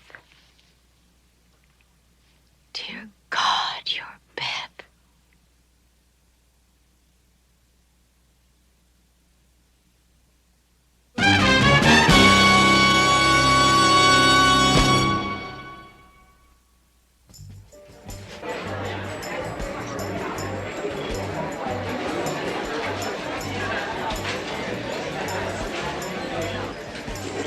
How's that, Bill? That was right about the aardvark. What do you mean? I think you got the winner. Who got the winner? You kidding me? Yeah, that's terrible. Where do you think he's at now? Who, Pete? Petroni. Well, I got a hunch He's in Las Vegas. And he'll be back tomorrow the next day. How come the hunch? 3 things. First of all, I got ESP. Secondly, I made a great deduction. And third, a friendly just told me on the telephone. Well, then why didn't you tell me that in the first place? Bill Hoskins wants to talk to you on the phone. This late? Ah. Friends stop by. Yes, I know. The Paul. usual. How you feeling? A lot better, thanks. Oh, say, listen, Bill. I just completed my work on those bones and stuff that you brought from the tank sump. Yeah, I just thought you ought to know that all the tests indicate that the victim was Caucasian, female, between 60 and 70 years of age. Wait a minute. About how old? Okay, then, okay. Make it between 60 and 65, okay? Okay, Paul, thanks.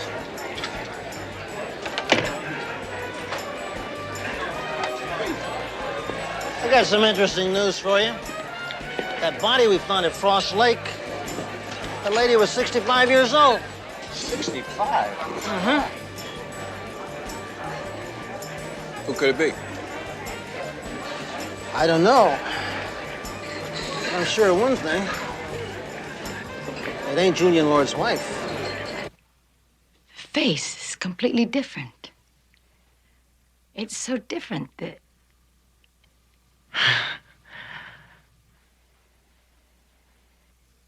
Of course, plastic surgery.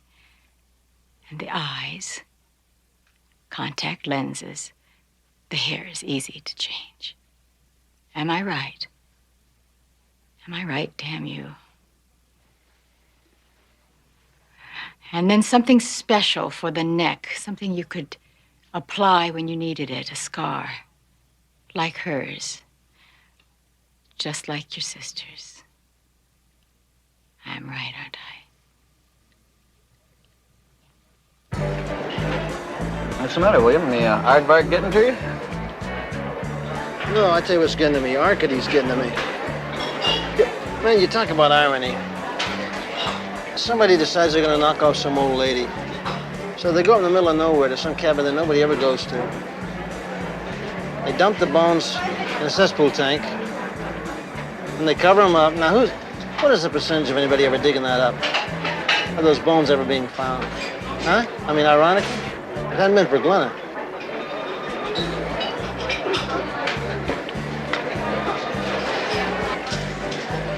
Listen, I'm gonna go give Pep a call.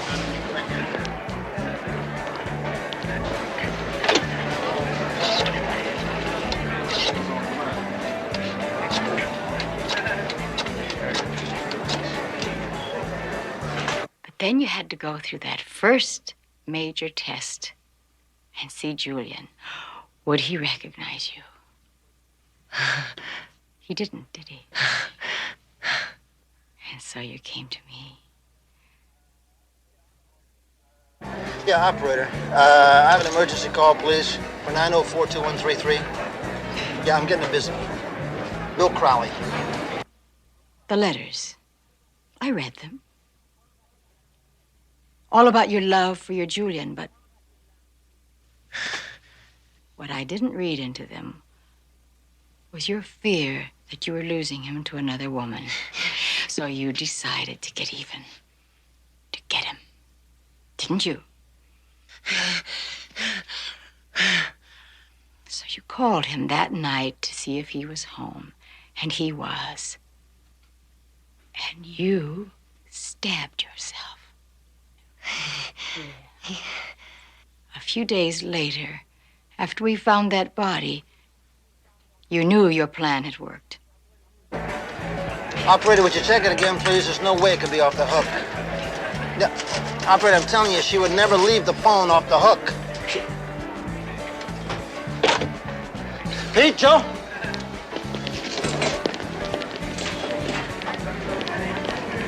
Who was she? The woman you murdered? Some poor soul who answered your ad for a maid?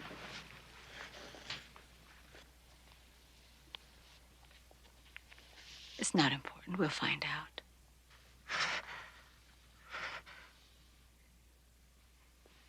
You're sick. You're a very sick woman. You need help. Why don't you start by giving me the gun?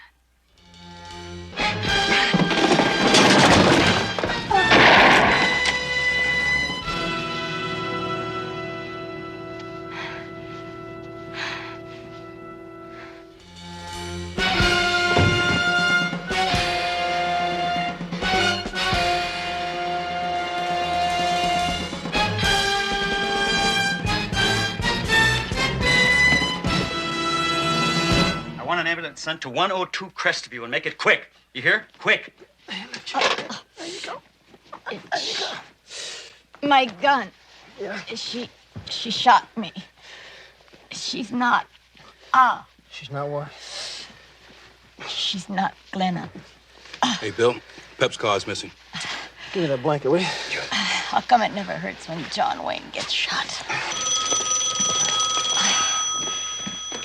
Yeah. Hello, is Mrs. Lord there? No, she's not. Who wants to know?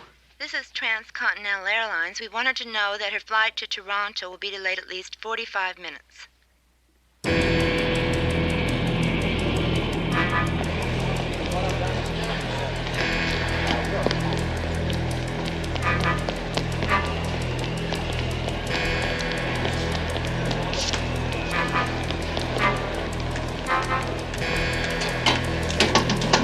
Transcontinental Airlines announces the departure of Flight 62 for Winnipeg and Toronto at Gate 8. All passengers, Transcontinental Airlines Flight 62. Your plane is now ready for boarding at Gate 8.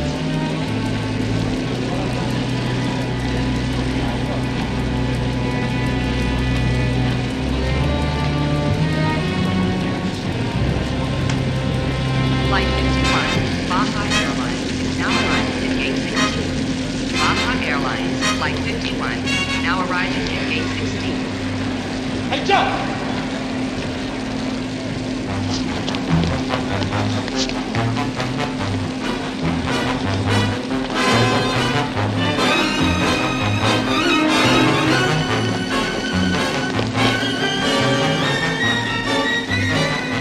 California Airlines announces the arrival of Flight 103 from London, Glasgow, and Shanghai at Gate 3. Flight 103, California Airlines, now arriving at Gate 3.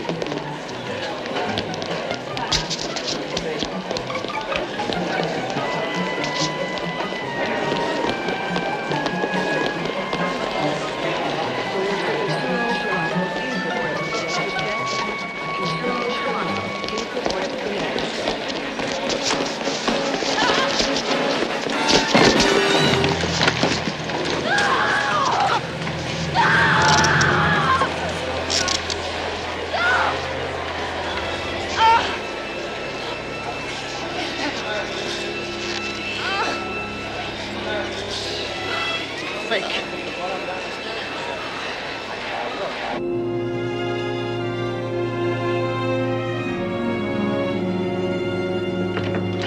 Anybody call for a male nurse and 2 used pharmacists? Oh, boy, some people really got it made. Hey, where's the TV? This place is driving me crazy. Did you come to spring me? No, we came bearing gifts. How nice. Day-old daisies. I never promised you a rose garden. Julian Lord sent roses. By the way, he thanks us for pursuing the truth. Isn't that nice? Joe, thank Harriet for sending the candy. But, Bill, I gotta get out of this place. Look, Harriet thought the candy was all right. But the kids thought the popcorn was better. Maybe they can get me out of here. Well, here's something that might help. A little poetry by Shelley. Berman? Winters. Maybe she can get me out of here. Bill. Listen, speaking of getting out, I gotta go. I'm doing court. All right. Well, listen, thanks. They really are nice. They're nice because they reminded me of you. How sweet. I'll see you in the morning. Can't you come by tonight? Honey, I can't come by tonight. I got so many reports to fill out, I won't be through before... listen, on second thought, I will come by tonight. What time do you guys close, anyway?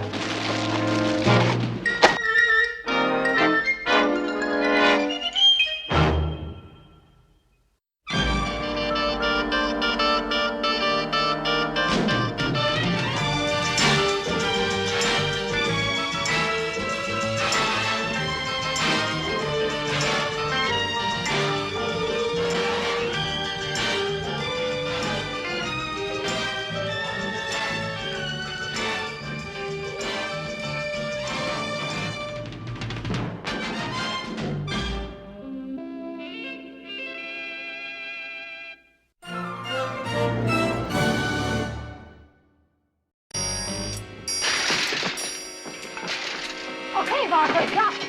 Come on, get up. Let's go. Let's go. Sit down, Junior. Drink your Shirley Temple. Don't you talk to him like that. I said sit down.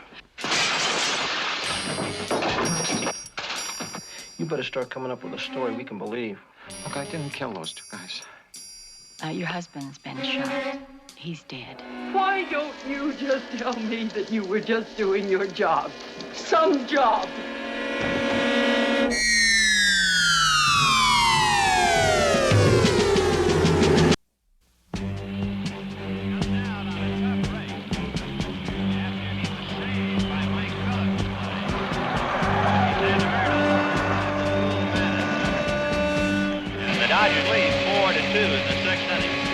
Metzger will be coming in. The Dodger bench is furious at the Giant official score.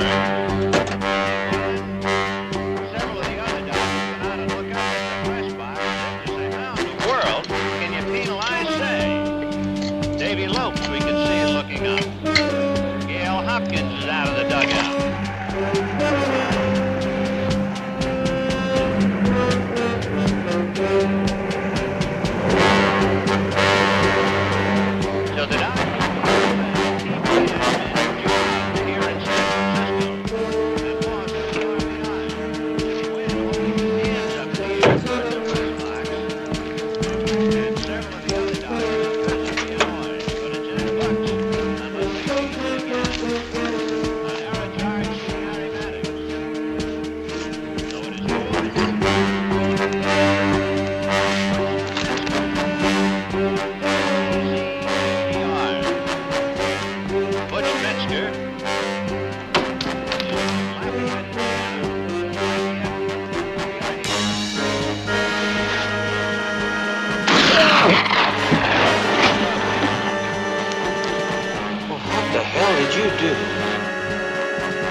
Thank you. 0-2 to Marshall. One away in the ninth inning. The Dodgers leading.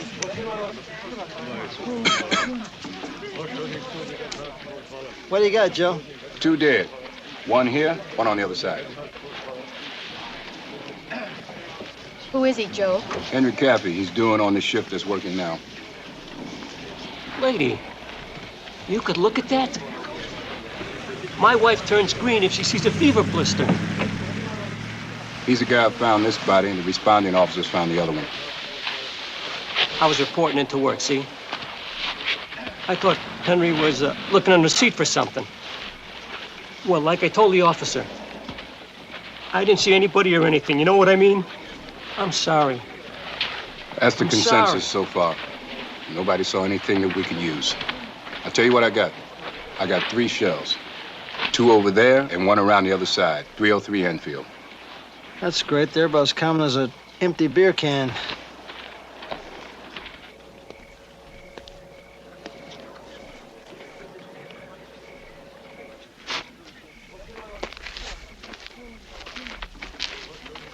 This is Anthony Cardullo, 42 years old. Will you tell me, at this point in my life, why I still find it crummy that a man can be blown away while he's changing his shoes? Cardullo and Caffey work the same shift? That's what I was told. Who's in charge here? Guy by the name of Nicastro. He's inside. Henry Cappy wasn't friends with anybody. Remember Henry, the guy in the comics? Cue ball head, and he never spoke? That was Henry Cappy. The guys used to say that. But they liked him, though. Sure. Cardulo, too, for all his faults. What do you mean, what faults? Well, faults, that's too strong. Benny is the class clown. There's one everywhere. You know the type. Look, would you like some soda? We make some good stuff. There's ginger ale, cola, tropical punch. Take some home. No, thanks. Listen, guys like that often get themselves into scrapes. What about Cardulo? Do you ever get in any fights, anything like that? Sure. Every other week. But he would kiss and make up very fast. That was Benny. It was a Pontiac. I never saw it before. But it was a Pontiac. Or maybe a Merc? About 67. Color? It was light but dirty. Hey, I didn't have no eyes for the license. You know how it is. Anything else? Yeah, it had a vinyl roof. Raggedy and torn. Yeah, well, I guess I can put together an APB on all that, huh? Okay, we'll be in touch with you guys. Okay. Yep. Thank you.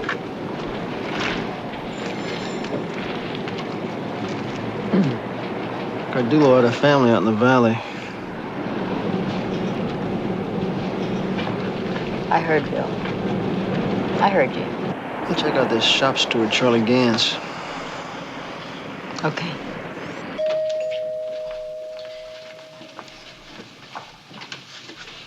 Benny. I'm with the police department.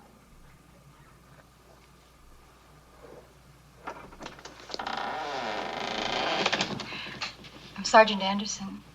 May I come in? Yes, just a moment. Are you Mrs. Cardulo? Yeah. May I? Please.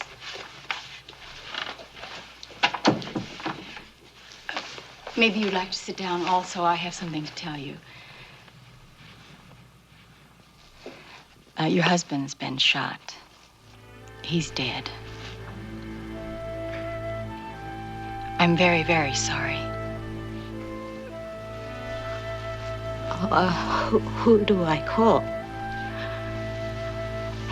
I mean, should I call the funeral parlor or his sister? What do I do? I can do some of that if you like. Where did it happen?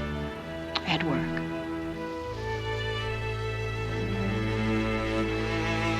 They got what they wanted, didn't they? They got what they wanted.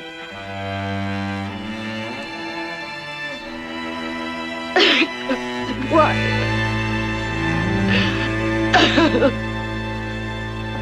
Well, if Benny Cardulo's forklift almost ran him down, it was probably his own fault. He's a klutz.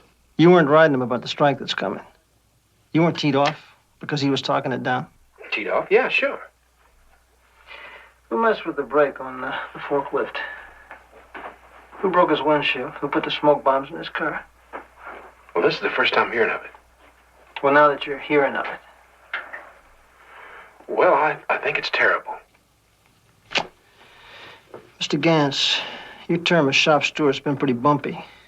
For example, here, during the 68 strike, 2 workers said that you convinced them to beat a pro-management man into a wheelchair. The official charges never stuck against me, did they? They just misunderstood something I said, and then they went out and did a dumb thing. Maybe last night, somebody misunderstood something else you said. I don't badmouth people or start trouble. Even for Benny Cardulo. Kind of misunderstanding where 2 men get shot? No, miss. Why did Cardulo tell his wife that you were bringing a lot of heat down on her?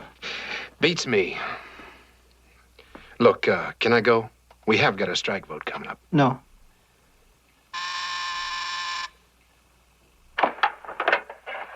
Anderson here. Okay, thanks. The alibi checks out. You're damn right it checks out.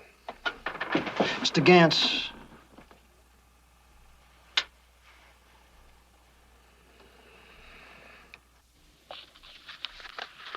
You can go.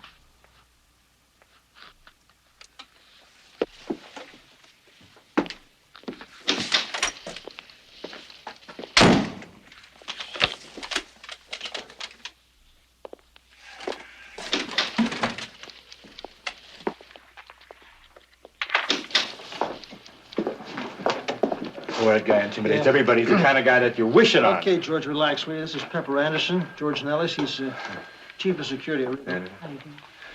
Well, here's the rest of your packets and all of our guys who didn't punch into work last night. Hey, good. Joe and Pete can take care of this, huh? All right. Pep and I'll handle these. Hello, Crowley. Now, this kid's Stuart Borchers. He's only on for the summer. He quit last week. Now, he had a final paycheck coming, and last night was payday. He didn't show up. Pete, you want to handle it? All right.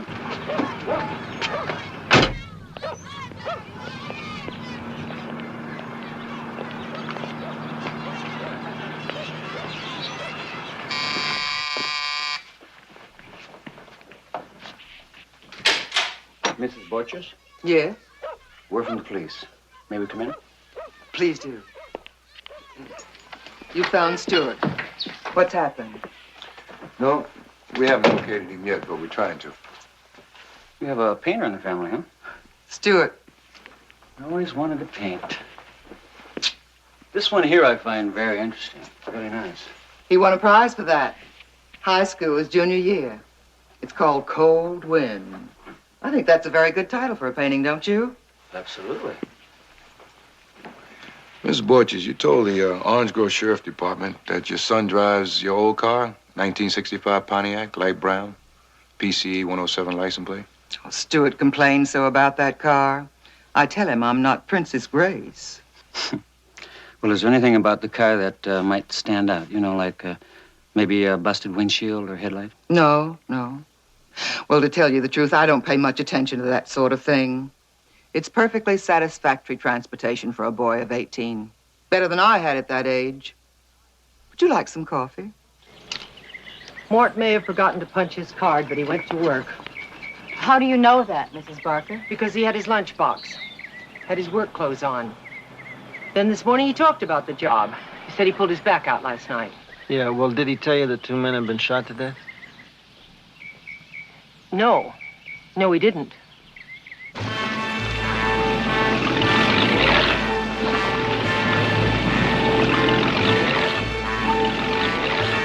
Let's see that mugshot again.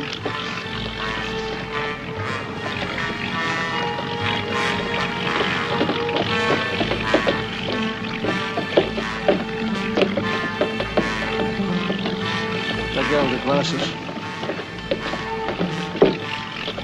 Yeah. You Morton Barker? Oh, I'm supposed to know you? No, see, we know you from your police record. That was a year ago. What about it? Mr. Barker, you told your wife you went to work last night. You didn't. Why is that? Why is that, Mr. Barker?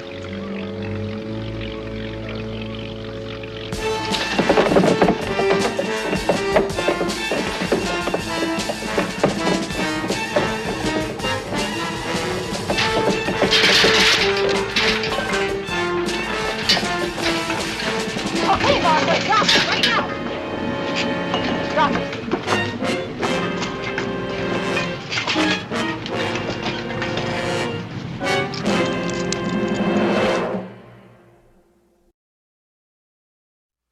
2 weeks ago, according to your personnel record, you and Benny Cardulo went at each other in the men's room. What's that all about? Benny was washing his hands, took off his watch. There's a hole in the plaster above the sink. My elbow hit his watch by accident. Got stuck down behind the wall. So he hit you? He kind of shoved me. I shoved him. Mr. Barker, I can only repeat, I don't feel you should say any more.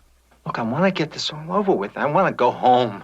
Look, I don't know what the personal problems are between you and your wife, but she's going to find out all about this anyway sooner or later. Maybe not. Maybe not. If they let me go soon, I can make up a story. The boat was late. We'd like to see you get home quickly, too. Sergeant Crowley, my client does not own the kind of car you're after. Now, that's documented. I don't see why he's still sitting here. Yeah, well, in April of '74, he was busted for assault and carrying a concealed weapon. That's documented, too. Doesn't apply, and you know it. Look, I get excited sometimes. That's why I ran away from you. All right, I had some problems in '74, but that's all straightened out now. Your problems with Benny Cardulo went beyond swearing and shoving, didn't it? The company records show that you had to be taken to a doctor. Your vision was blurred. Okay, look. Look, I didn't go drinking by myself last night. I did. I lied about that. See, I used to be very heavy into gambling. My wife left me for a while. I was in debt to very crazy people. These are animals. That's how come I got caught with that gun last year. I even beat up on a guy. I thought he was after me. It turned out he was a druggist from Wilton Park. Anyway, I kicked gambling. Through Gamblers Anonymous, I met this guy there, Arthur Morris. So I'm leaving for work last night. He calls me up. He says, look, I'm in a card game in this hotel. I want to break away, but I need your moral support. So I go over there. And 20 lousy minutes later, I'm in the game. Who are the other people there? I don't know. It's 3 guys. I never met them.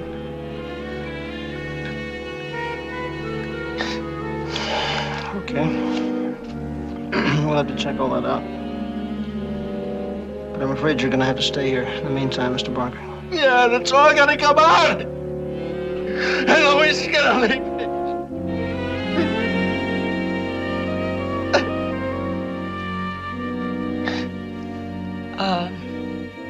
Where do we find this Arthur Morris? I moves around him. You still live in town.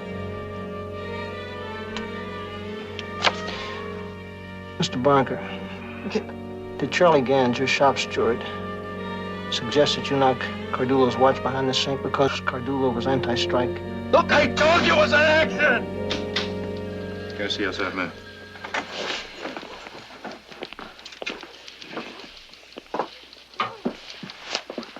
Just got a call from Mrs. Borchers. Son called her from somewhere up north. He's heading home for the start of college. Las Brisas, that's that new school. It's practically in their backyard. One of the reasons why nobody could find him was that car of his. What does that mean? Well, it broke down. And he was hitchhiking. Bring him in. You got it.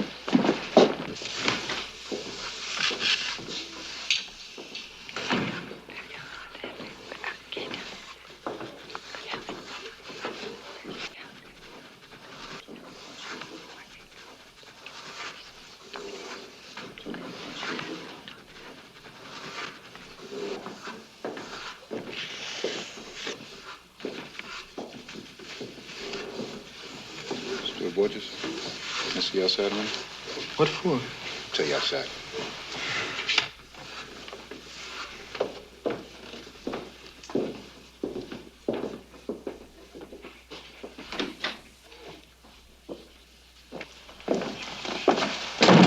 Police, I'm Investigator Stiles.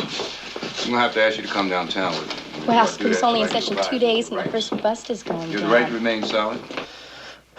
What's the big deal about not picking up a paycheck? I knew I could get it any time. I just wanted to squeeze in a trip before school started. So you just up and leave without telling anybody? How do you doing, Mom? Too late. Yeah. Is that the way you do mad. things, man? I know. My mother worries. She asks a million questions. I never would have gotten on the road. You okay? What were your problems with Benny Cardulo and Henry Caffey? I had no problems with them. Come on. Everybody had problems with him. They told us at the plant he's always on your back. That's a lie.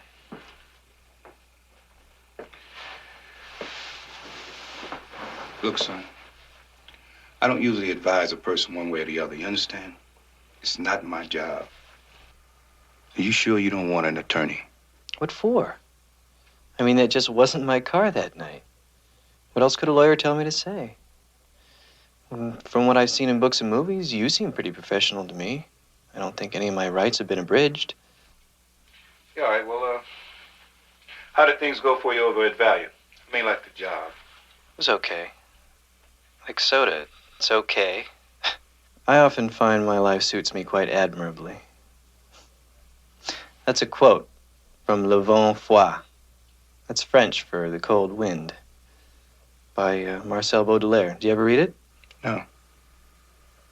And it's me asking the questions, okay?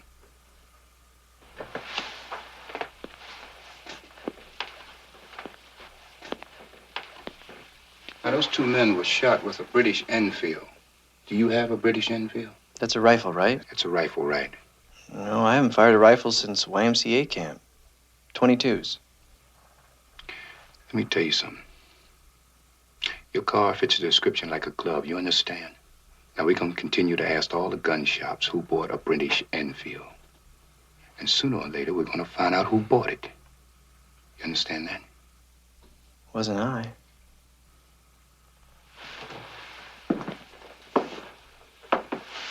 Well, buddy boy, you think about it tonight in jail, okay? Because my opinion is your story ain't worth a damn. Well, that guy's really something else. I don't think he ever blinks. They're hauling the car down from Ventura. That should push things along. It's costing us enough. Those calls you had me make? Yeah? I found Arthur Morris's sister. She thinks, just thinks, Morris might have gone to Honolulu after a job. Well, Mort Barker's story isn't improving with age, is it? No. Of course, if it becomes necessary to fly to Hawaii to find this guy, I guess I'll just have to handle it. You would, wouldn't you? You'd go alone, wouldn't you?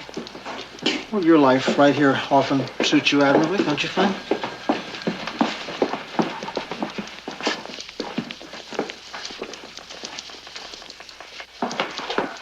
Okay, Sam, thanks.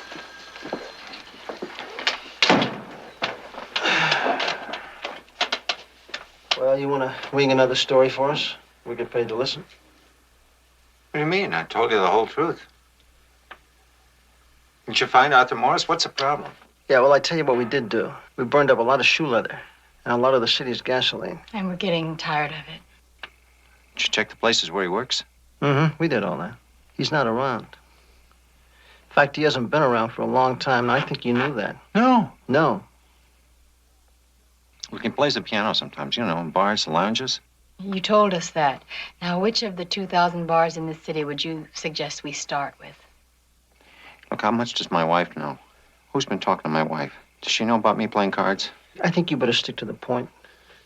You better start coming up with a story we can believe. Look, I didn't kill those two guys. I didn't kill those two guys. Okay. Sam, take Mr. Barker back to his cell. Hey, look.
Borges? No, Benny never mentioned that name to me. And when my husband had a problem with somebody, usually everybody knew about it. Look, I read in the papers where that Mort Barker tried to kill himself in jail. Is he still in a coma? No. No, he's not. He's a little better. That's good. Because I met him once at a company picnic, and he was a very nice man. You think he killed my husband, don't you, Sergeant? Well, he's told a lot of lies, Mrs. Cardullo. He lied to his wife, he lied to us. So far, his story is rather weak. Now, there's this other one. It's a child, 19. It's only 3 years older than my son. It just gets worse and worse, doesn't it? Worse and worse.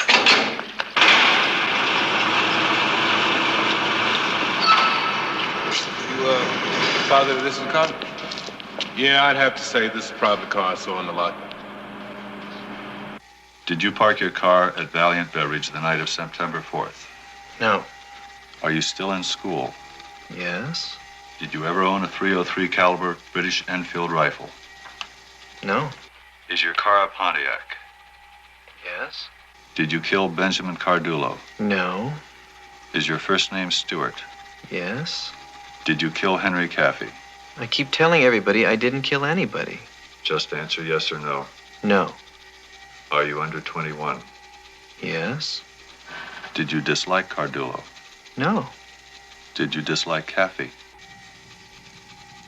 No. Have you ever seriously intended to kill somebody? No, the idea of killing makes me sick. Just answer yes or no. No. Is he dirty, Mike?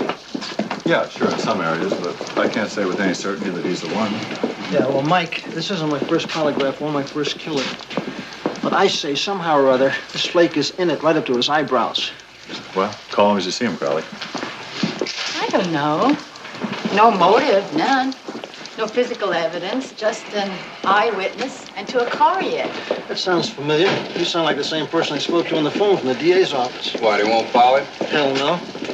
Bill, I didn't say I want to date him. I just said I don't know. Now, you call him flaky. I call him... A little flaky. Yeah.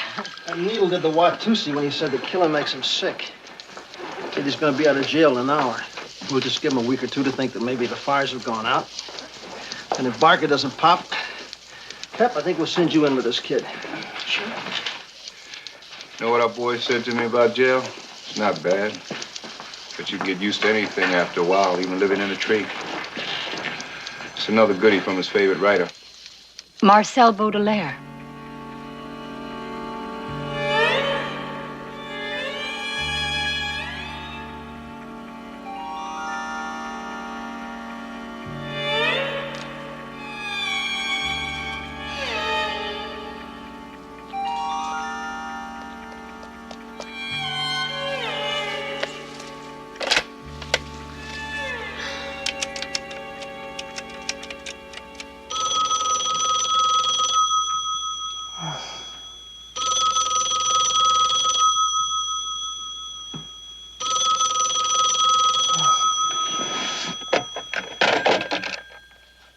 Yeah. Hi, it's me. You asleep? I just finished reading Le Vent Froid. Uh-huh. In French? No, a translation. Bill, the whole thing's about a murder. The main character keeps talking about a wind. A wind that blows toward everyone sooner or later. A cold wind, he calls it. Le Vent Froid. You know what the cold wind probably stands for. Not really, Pep. I figure it has to be death, I don't know what it all means, but it's, if anything. Something to think about. We've had less to go on. Yeah, we've had more, too. Like a little physical evidence. Like maybe a weapon, something to hand the DA. Well, we'll talk about that in the morning. You get back to sleep. Yeah, great. Good night, Bill.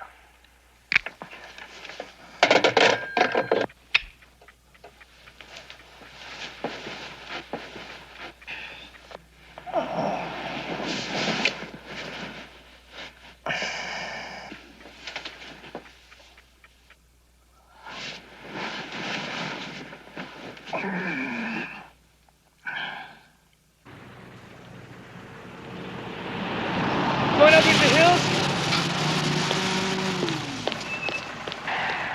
Watch out for coyotes. Come on. Get in.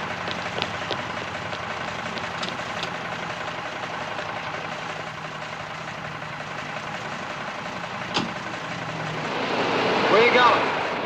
Las Brisas. We'll take you as far as the freeway interchange. Stuart Borchers? They call you Stu? No. Why not? Does that bother you, Stu? Fifth of whiskey. A whole fifth. And some rent. Wasted. I mean, this chick was unbelievable. I love your faded blue jeans, Stu. Mommy bleach those for you? Hey, Stu, you have a lady? Nah.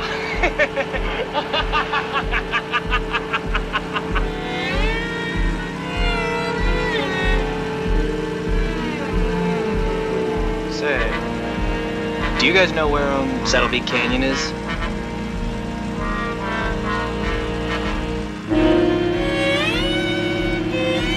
Well, it's way up there in those hills. And I'm gonna show you how we get there. Hey, man.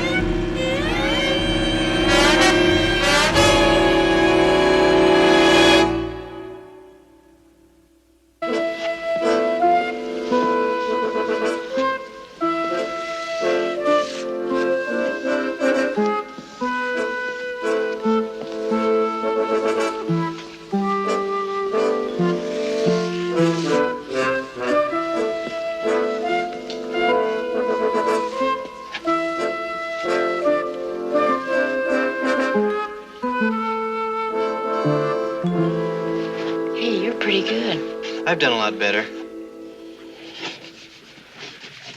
You knew? It's my first class.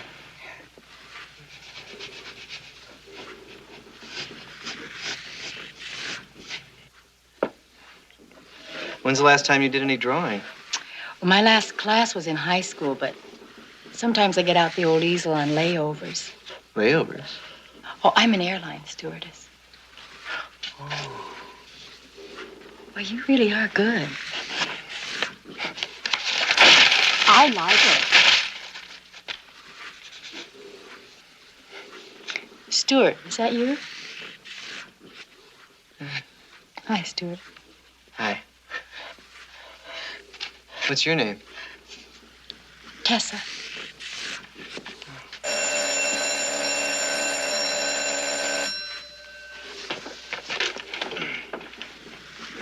Tessa, I was wondering, maybe if you had a few minutes, we could have a cup of coffee together.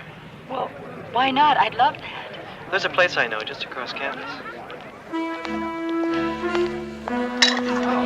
No job, but I design album covers on the side. You do? Is there much money in this? Oh, not the companies I work for, but I'm saving. I want to go to Paris someday, study with Francois Jobin. You ever heard of him? I've flown to Paris, but I've never run into him, no. You have a car? Over on lot 6. So tell me all about this French artist you want to study with. He must be fantastic, is he? Jobin? Well, he teaches at the Académie Saint-Just. Oh, wow. He is terrific. He specializes in sort of cubism. That's the stuff I like. Let me let you go off on your own. I love France. Paris is divine. Maybe you'll fly back? Maybe. I've requested it 3 times already. I hope you get to. Maybe we'll meet on the Boul' Mich'.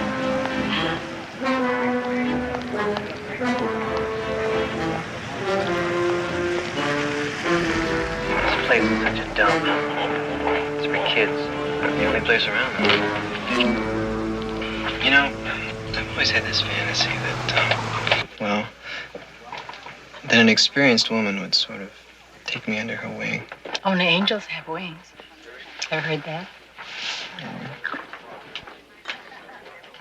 But while we're on the subject of fantasies, I'd like to hear some more of yours. Well, that's about it. I don't have all that many. Oh, sure you do. Everybody does. Come on. What turns you on? Well, I like movies. Movies? Yeah. What kind of movies?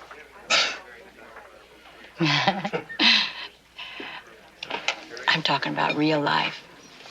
The real thing.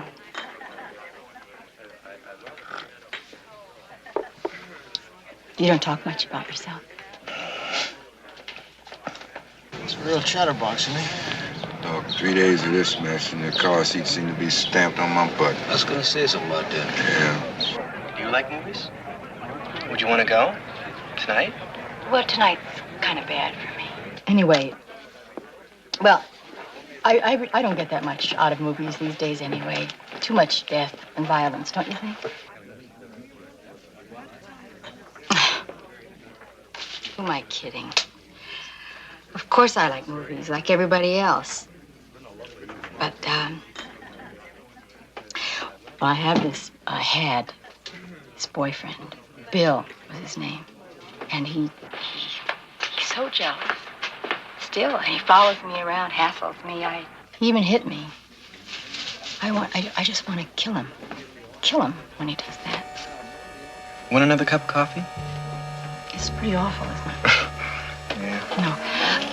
I read a book once. Can't remember the name. In it, a man killed somebody. And it was described almost sensually.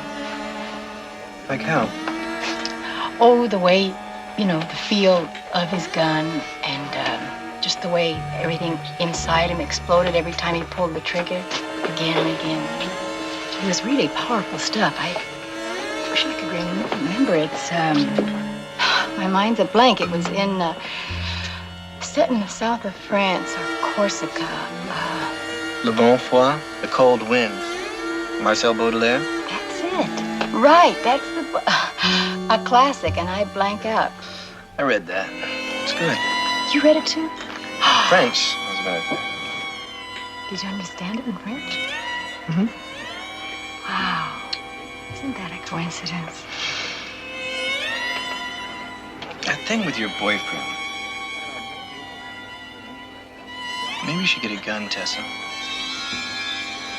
Well, just to scare him, I guess, but let him see it. I hear a lot of women carry them anyhow these days, for self-defense. No, Bill wouldn't scare. Can't scare him. No. I couldn't buy a gun anyway. I've been busted for possession. Oh. Who hasn't? Well, it was just a thought.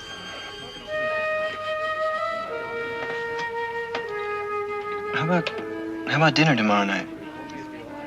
Maybe.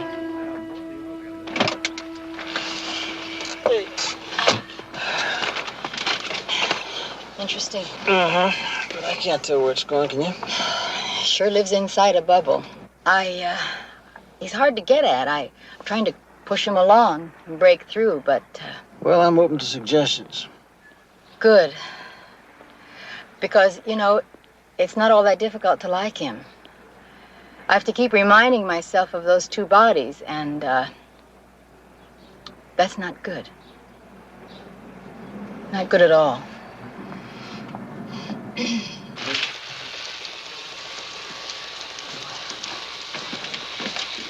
got a late date? Not exactly. You got anything interesting? Well, 2 hit and runs, 1 drunk DOA at County General. And how about this one? 2 soldiers shot in the back of the head. Bodies found in a burned van. Oh, yeah? Where? In the bottom of Saddle Peak Canyon. Homicide got anything? No, not a clue. Well, I'm gonna catch you later. I'm going home. Okay. Either you're a born romantic or you have ESP. This is just the kind of place I like. Well, I wish I could say that's why I picked it. It's a nice dump. It's nicer than the other places. Yeah. And also, it's the only place that'll serve me. It's funny, but I came in here. All right, get up and put your coat on. Let's go. Get out of here, Bill. Leave me alone. I've been watching you from the bar. We just start raiding the kindergartens. Let's go. Don't start. You disgust me. Is that right? So I disgust you, huh? I'll tell you how much I disgust her. She heaves all the way to the bedroom. Will you stop it? Bill. Come on, get up. Let's go. Let's go. Sit down, Junior. Drink your Shirley Temple. Don't you talk to him like that. I said sit down. Come on, knock you down. Oh, Stuart, I'm sorry. I better go. I'll see you at school. I'm sorry. What are you think? I don't think we even phased her.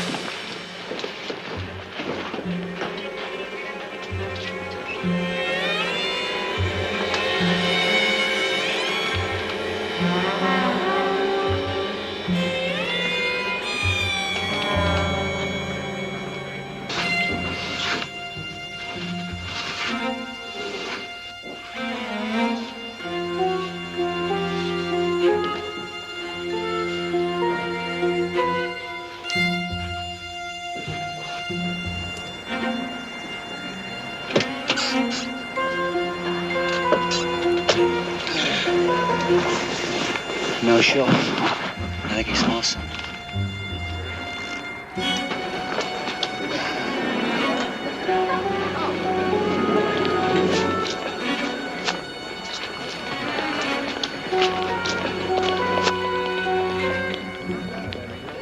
Tessa?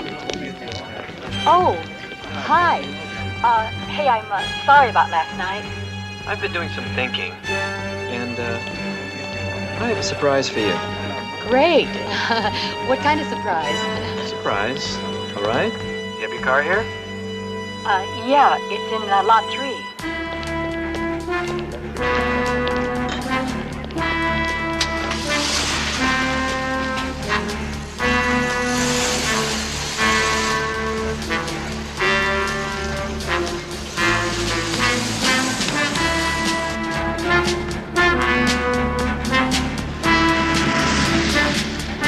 Okay, you make a right here. Go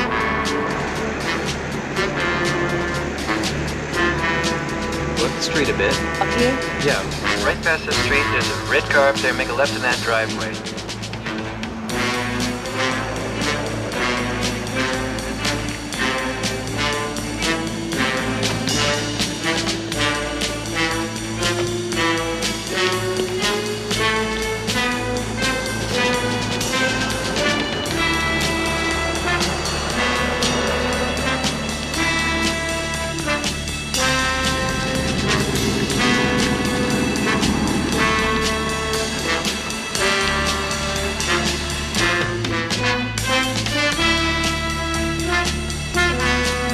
Azaleas, chrysanthemums. I put a lot of those in. They're pretty.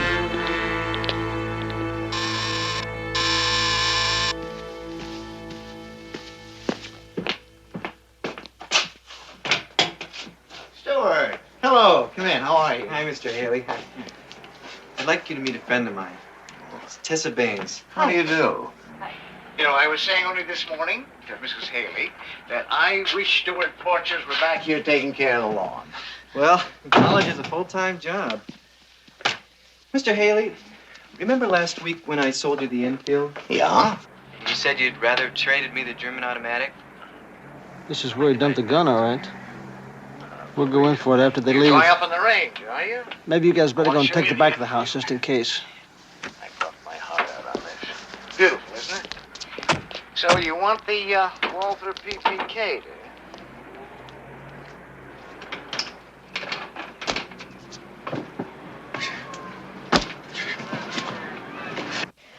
All right.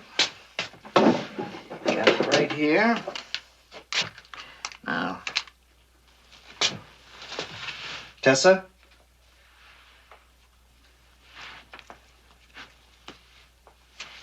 You're the one who's going to be using this.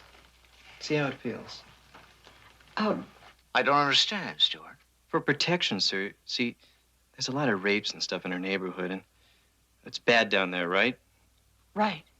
Well, I don't know, Stuart. There's no problems.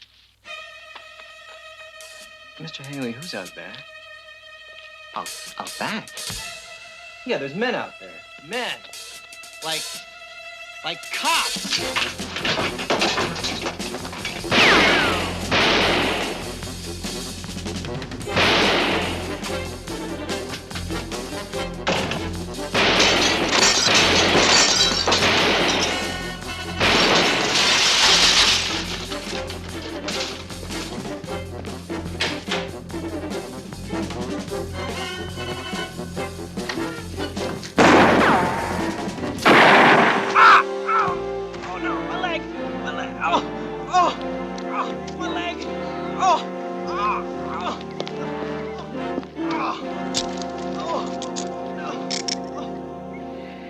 said he got it from a private party at the Pacific Gun Show.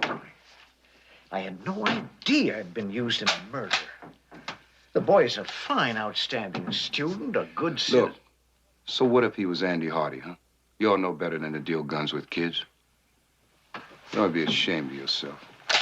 It's ridiculous. I'm not afraid to die. I'm not afraid to die. You're not gonna die. I'm prepared. It's all worth it. Better than I thought. Better than I read. Did you plan it for a long time? No, just a few months. If I die, don't let them show my body on TV tonight. Only if I'm alive. Will you tell them why you killed Caffey and Cardullo? And there'll be an interview with me. And I'll show them. I'll tell them.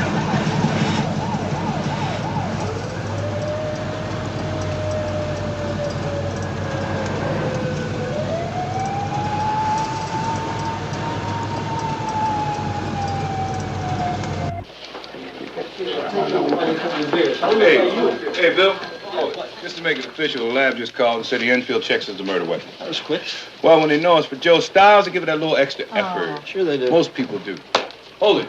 Miss Parker's in there waiting for you, too. Oh, okay. Hey, Miss Barker, I guess you must have heard the good news.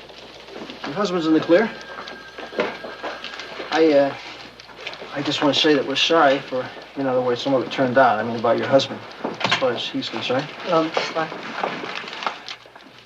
You all look very sorry. This afternoon, Mort started hemorrhaging inside his head. Then he died. You just kept at him, didn't you? He told me in the hospital. You just kept at him and at him. We really thought your husband was... Mort was weak. A weak man. And he often made me very angry. But he would never have killed himself if you hadn't pushed him to it.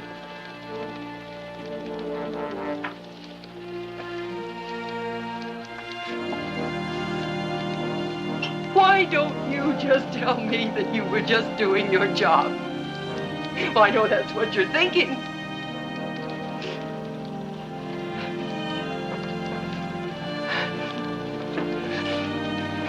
Some job.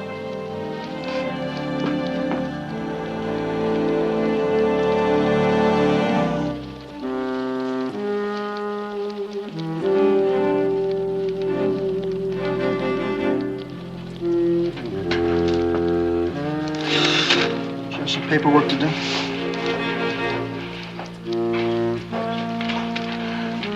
Why didn't anybody understand that man? It just doesn't seem fair. Whoever said life was fair?